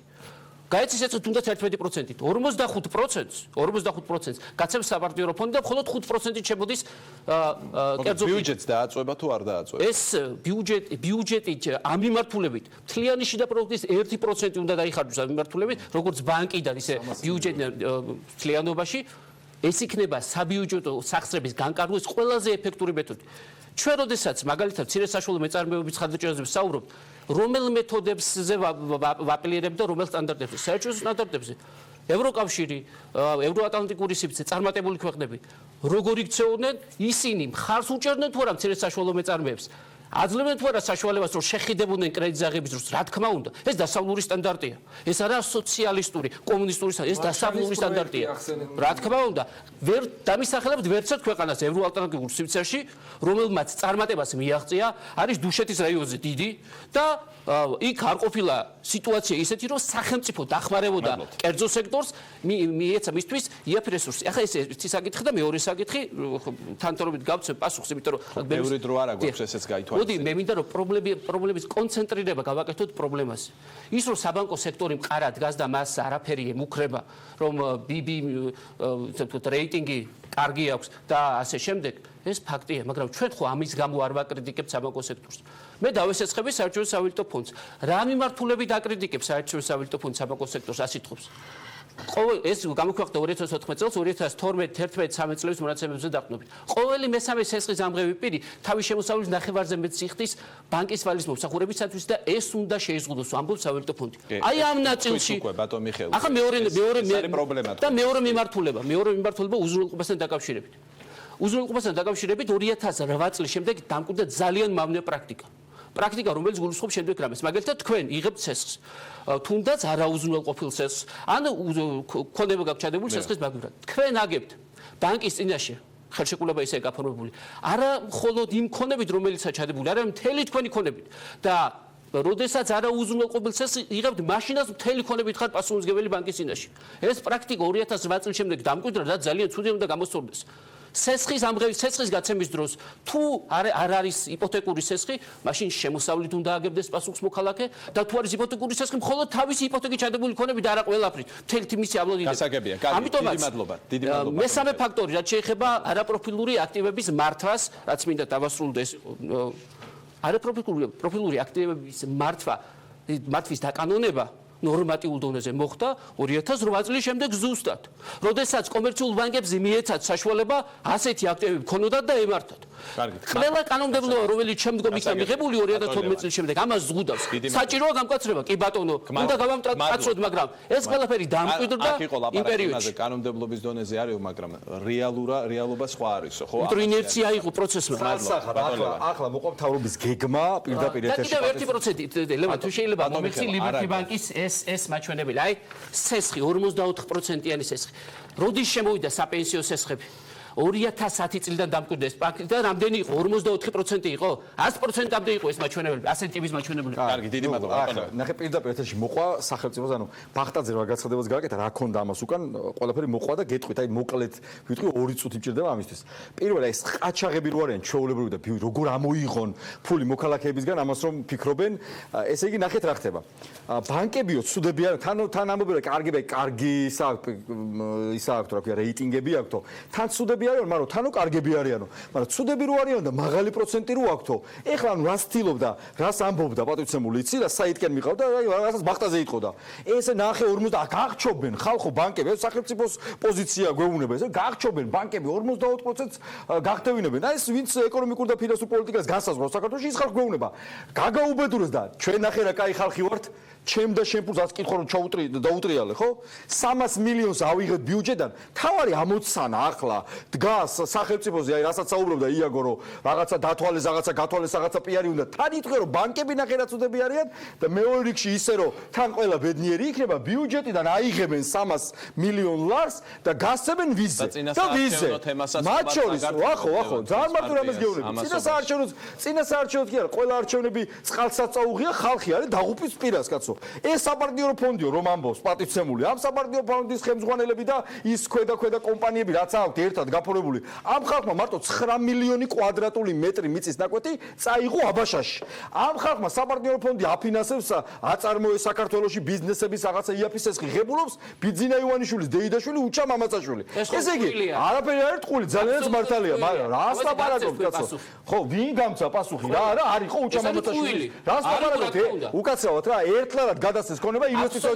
ჩაედო რარიც არ ჩაუდია და ეს კომპანია ფაქტის არ უნდა ასეც ეხლა ნახე ცოტა ხანში თუ კიდე დავრჩებით ეთერში პატივცემული კიდე აჩვენებს თავის სახეს კიდე დაიცავს ბიზნა ივანიშვილს დარეკეტებული ხალხთან დაკავშირებით ჩვენება მიცეს თქვენი პარტნიორი ბიზნა ივანიშვილს მისი პარტნიორია თქვენი და ბიზნა ივანიშვილს ვინ იცობდა კეზერა ეხლა ნახე არასდროს არც მინახავს ცოცხალი ვახო ეხლა ნახე რა არის არასდროს ეხლა სხვაგან ნახე რა მინდა თქვა რაც უფრო ეხლა ცოტა ხანი რომ ვისაუბრეთ ნაციონალური მოსახლეობა დამკვიდრდა მოდი კიდე კარგად გამოაჩენს კიდე კარგად გამოაჩენს საუბრეთ როგორ ახორციელებთ როგორ ასეთ წელს მისგან ბანკებთან ერთად სპორტის სამისოდა თქვენ ჩაგერცხათ 26000 ლარი თქვენ არასამთავრობო ორგანიზაციას ტყუილია დიახ თქვენ ეს არის ტყუილი რა თქვენ არასამთავრობო ორგანიზაციას ჩაერცხა ტყუილია რა არის აბსოლუტური ტყუილი რომელი არასამთავრობო ორგანიზაცია დასახელეთ არასამთავრობო ორგანიზაცია აი ერთი სანამ პატივცემულები მურჩებენ არასამთავრობო დასახელეთ არასამთავრობო ორგანიზაცია ეგ მე მოძებნეთ თუ არა რაოდენ რას ლაპარაკობს ეხლა 26000 ლარი 2015-2016 წელს ბავშვთა და ის ახალგაზრდობის ფონდი რომ აქვს იქიდან არ ეს არის ტყუილი არ არის ტყუილი ეხლა ვიგანახეთ დაკავშირებით დასრულეთ ასე მე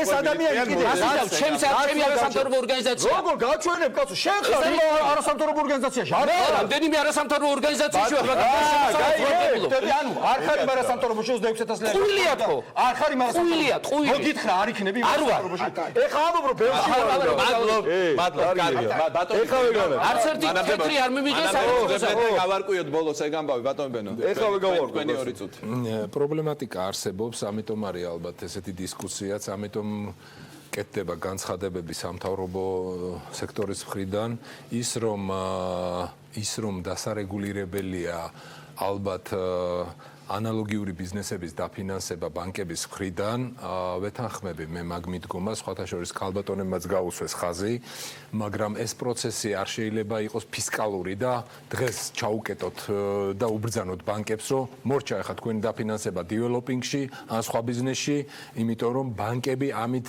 ჩამოიშლებიან და მათი საპროცენტო სესხები აუცილებლად გაძვირდება როგორც მოსახლეობისთვის ისე ბიზნესისთვის მაგრამ მაგ კუთხით მიდის ალბათ ეს ქვეყანა და ნელა-ნელა ისინი შეიზღუდებიან ამ კუთხით ჩემი ინტუიციით და ჩემი ცოდნით მე არა ვარ ეკონომისტი რომელიმე ექსპერტის რომ გავაკრიტიკო ამ შემთხვევაში მე შემიძლია ვთქვა რომ ჩემი ინტუიციით ერთხელ როდესაც ლარიზაციის პროცესი იყო ბატონო იაგო მაშინ თქვი რომ ჩემი აზრით როდესაც თქვა რომ აუცილებლად ჩამოიშლება ეს ქვეყანა და აი ახლა ხო გაიქცა კურსი აუცილებლად გახდება სამ თვეში 5 ლარი და დაიღუპება თელი საქართველო მე ვთქვი რომ ჩემი ინტუიციით არ დაიღუპება იმიტომ რომ ეს არის გათვლილი პროცესი კონსულტაციის მიერ მიღებული გადაწყვეტილება საერთაშორისო ინსტიტუტების ჩათვლით და ძალიან სიამაყით ვამბობ დღევანდელ დღეს, რომ ამ შემთხვევაში ჩემმა ინტუიციამ და ნდობამ გაამართლა და დარეგულირდა. როდესაც ლარმა დაიწია ამას წინათ საკმაოდ დაბალ დონეზე, გადაცემა არავის არ გაუკეთებია. ჩვენ ხედავთ მხოლოდ ცუდს და ბოლოს რეზიუმეს გავუსვამ ხას,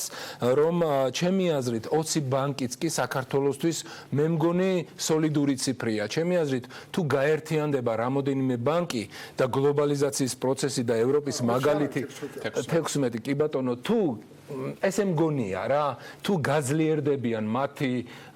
გაძლიერდებიან ისინი რომელიმე ერთობით და შესაბამისად აქტივებიც ექნებათ არა 200 მილიონი და არა 0 როგორც აქ იყო გაბრაზებული გულით ნათქვამი არამედ 2 მილიარდი ჩემი აზრით მათი საპროცენტო განაკვეთი დაიწევს და ჩემ რეზიუმეს ვაკეთებ და ბოლოს ლევანის მინდა უთხრა რომ აბაშას ჩემო კარგო 9 მილიონი კვადრატული მეტრი აბაშა კი არა თელი ის რო აიღო ნახევარი იმერეთი ესეთი ფართობი არ არის და ესეთ ციფრებს რო ვისვით ლევანო 9 მილიონი არც ერთი ორგანიზაციის არის გული ასეთი არა ბოდიში ხარ რა მილიონი ჩემი კვადრატული მეტრი სახელმწიფო და ჩემი სახელმწიფო არასამთავრობო ორგანიზაცია არის თუ არა ეს თქვენი საქართველოს მოიცოდე ერთოთი გასო ამბობ ხო ხარ მე ტყუილს ამბობ ეს აბსოლუტური ეს არის არასამთავრობო ორგანიზაცია რომელიც ანუ ბატონი მიხეილ დოდო ადასტურებს ვარ არ გაინტერესებს ბატონო ახალგაზრდა კი საქართველოს მენეჯერთა ასოციაცია ხო არ ესეთი NGO კი წევრი ვარ კი ხო ხარ წევრი და მე რა გინდა ამ არასამთავრობო ორგანიზაციამ 2015-2016 შემოსავალს ვიღებ ორგანიზაციიდან ეს რა მაგ მიგორი დიმიტომი ეს მიიღო თუ არა მე არ ვარ ამის მე არ ვიცი სამთავრობო ორგანიზაციამ რა მიიღო საერთოდ არასამთავრობო რომელშიც ჩემი არ არის კაცო ჩემი არ არის ეს კაცი თქვენ არ იყავით მე ვარ 4 არასამთავრობო ორგანიზაციაში და იმას შეიძლება რა სიგავს არის ის იქ მე არ ვარ განგეწევ მე არ ვარ აბა მეესტროში ხარ არ ვარ ხელმძღვანელი შემთხვევაში არ ვარ ამ არასამთავრობოს წევრი რომელზეც ვამბობ რომ აიღო დიდი ბოდიში აიღო თუ არა აიღო არ ვიცი იმიტომ რომ არ ვარ ხელმძღვანელი ის არასამთავრობო მე გეუბნები თუ აიღო და ის ადამიანად იცავ და 26000 ლარი აიღო რომელიღაც არასამთავრობო ორგანიზაციამ და ამის გამო ვიცავ ხელისუფლება ფაქტიკაც გითხარით იმის იქეთ რა ფაქტიკაც ზედო ტყუილი თქვენ რასაც ცინის ადასტურებთ არ ვიციო იძახე და რა არის ტყუილს გეუბნები აიღე აგერ რა უნდა ამიღოს ეს მე არ ამიღიაო ორგანიზაციამ აიღო თუ არა არ ვიცი მე არ ამიღიაო არ ვიციო არა არ ვიციო არ იცის ბატონო რამდენია მაგალითად მე ვარ უნივერსიტეტში რატოული რექტორი კავკასიის უნივერსიტეტში შეიძლება აიღო რამე თანხა განათლების სამინისტროს აიღო დაფინანსება და მაშინ მე გამომდივარ მე ვარ თესოვის ანალიზის და პროგნოზირების ცენტრში ორგანიზაციამ რამე თანხა აიღო მაშინ მე მყოფილ ვარ მისი ბენეფიციარი კლასი ლოგიკა არ დასრულდება არა ტელეფონის გამსინათო რატო ამართებ 9 მილიონი და მიკვირს 10000 ლარს მე რა დავარ არასამთავრობო ორგანიზაციის წევრი ვარ დაფიქრის მიმგებელი სახელმწიფოს გაფულს ღებულობთ ახლა და ძალიან გთხოვთ უკვე სასაცილო გახდა უკვე ეს თქვენ არ ჩაერთოთ ჯერ არ ჩაერთოთ ბიუჯეტი არ ვიციო ეს ერთი წინადადება გადავალ ბატონი აგოს მე არ ვარ ამ ორგანიზაციის მმართველი ადამიანი მე შემიძლია გითხრათ რომ 9 მილიონი კვადრატული კილომეტრი აბაშა ეგეთი 974 ჰექტარია კი ბატონო მე ესეთ რაღაცას გეტყვით რომ როგორც ქართუღებულობდა 3000%-ს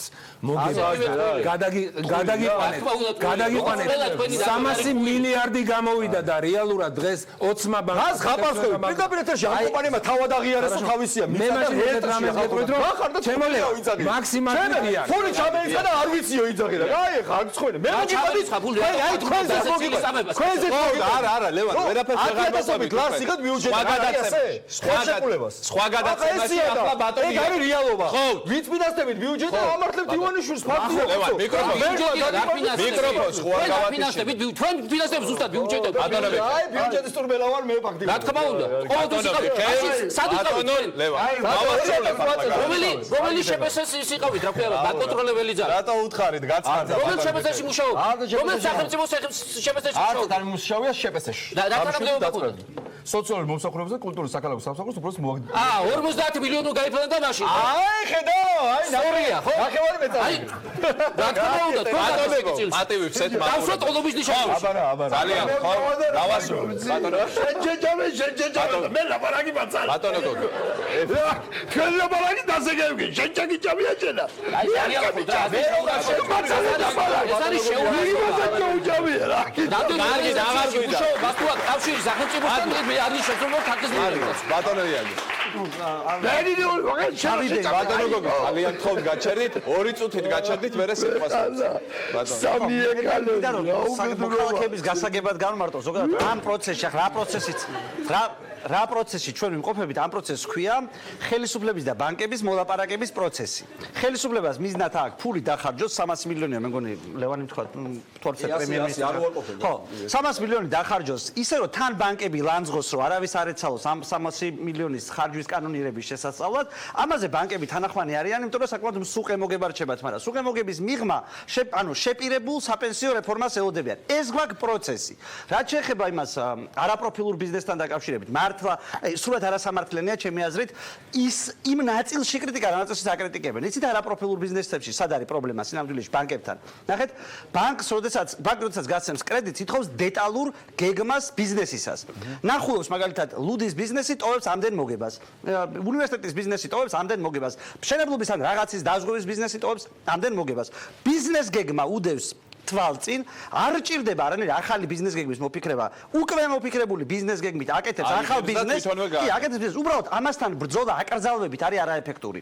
ამასთან ბრძოლის ერთადერთი მეთოდი არსებობს ის, რომ გქონდეს უფრო მეტი ახალი ბანკები, რომლებიც უბრალოდ ასეთ ამორალურ რამეს არ გააკეთებენ. ბიზნესის თვალსაზრისით ამორალურ. თუ ეს ამორალური ახალი რატო არ გააკეთებს? არა, იმიტომ არ გააკეთებს, რომ კონკურენციის ამბავი იქნება და როდესაც შენ გეცოდინება, რომ შენი ბანკი, რომელსაც შენ ენდობოდი, აი ეს გაგიკეთა, შენს მიერ მიტანილი ბიზნეს გეგმა, თავის ბიზნეს გეგმა და 16 ბანკ შორის არ იქნება კონკურენცია.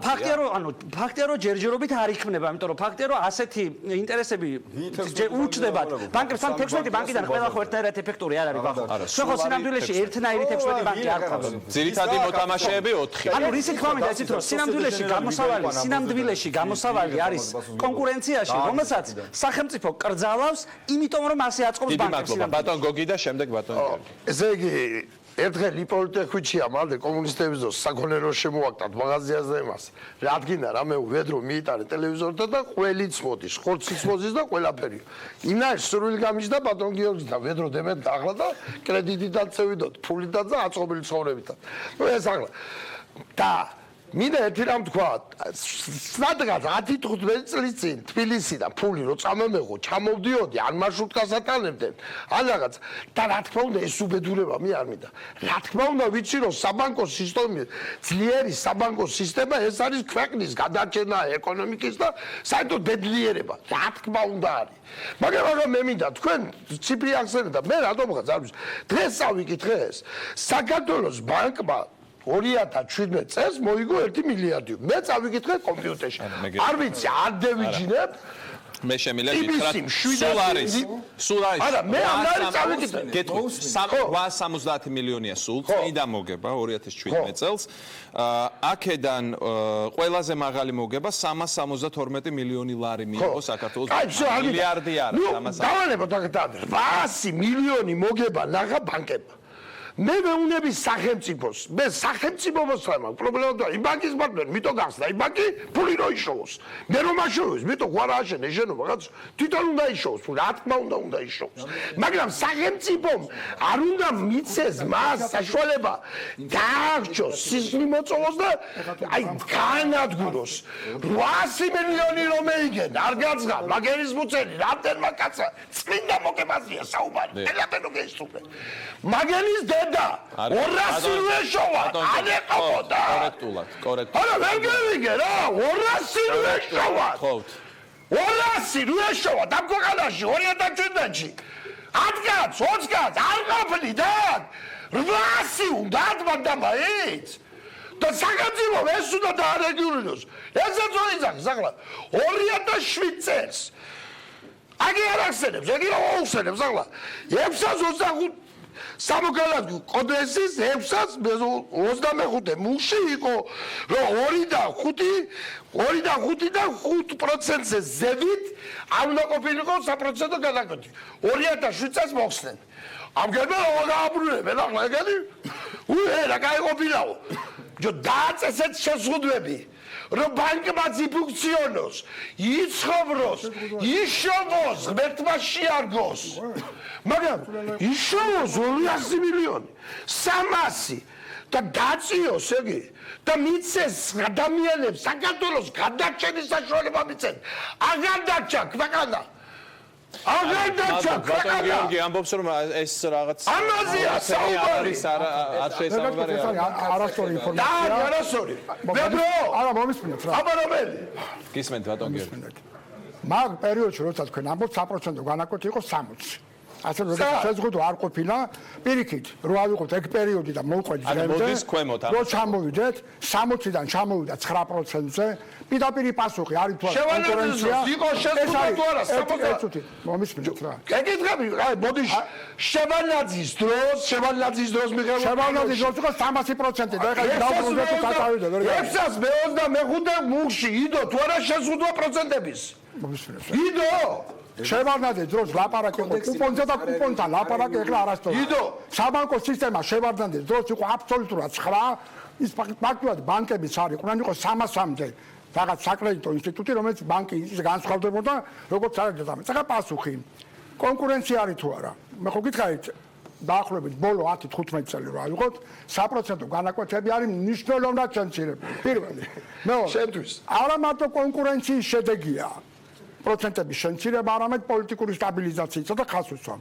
2012 წელს რო იყო 14 გახსოვთ როგორი წელი იყო პოლიტიკური აქტივობის 2014 წლის ბოლოს უკვე დავიდა 11-დან და მე გეუბნებით რო არ ყოფილიყო გარე შოკები 15-16 წლებში დღეს იქნებოდა არა 9% საშუალო 47 და ფაქტურად ჩვენ დავიდოდით აღმოსავლეთ ევროპის ქვეყნების დონეზე. რამდენ ადამიანს ეხება? ეხლა მეორე 20 რამდენად? საბანკო სისტემა რო წერენ ეს საერთაშორისო ორგანიზაციები ჩემო ბატონო ჰარდან კი არ მოყავთ რატო ამბობენ რომ წარმატებულია 16 ბანკი რა რამდენი ფილიალი აქვს რამდენი სერვის ცენტრი აქვს რამდენი ადამიანი 21000 კაცი დასაქმებული ეს შტატი შტატ გარეშე ეს იგი დამხმარე ეს მუშაკებს ლიბერტი ბანკში დამხმარე ხერბა ავანებოთ ამ მიზერს 400 ლარს 500 მონებივი დამუშავებენ ეს იზაგები ხო ბანკებში საშუალო განაკვეთი დღეს საქართველოში არის ერთ-ერთი მაღალი და არის 1800 ლარამდე რა 4300 იმდენი სიგარული მე ეს არის პრემიები განამატები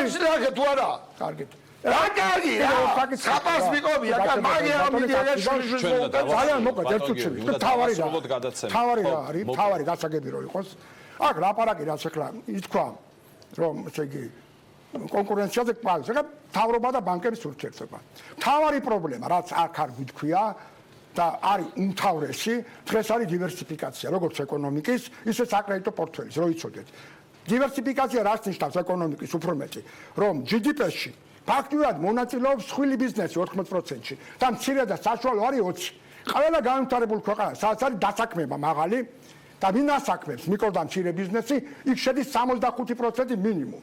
აი ეს პროგრამები, რადგან ახლა საუბარია მთავრობა და კერძო ბიზნესის, აპრობირებულია ყველა ევროპულ ქვეყანაში, ამერიკის შეერთებულ შტატებში სხვათა შორის, სადაც მოხდა აი ამ მცირე და მიკრო ბიზნესის წამოწევა, ანუ რისკმა მინდა. ბანკების პორტფელი იგივეა.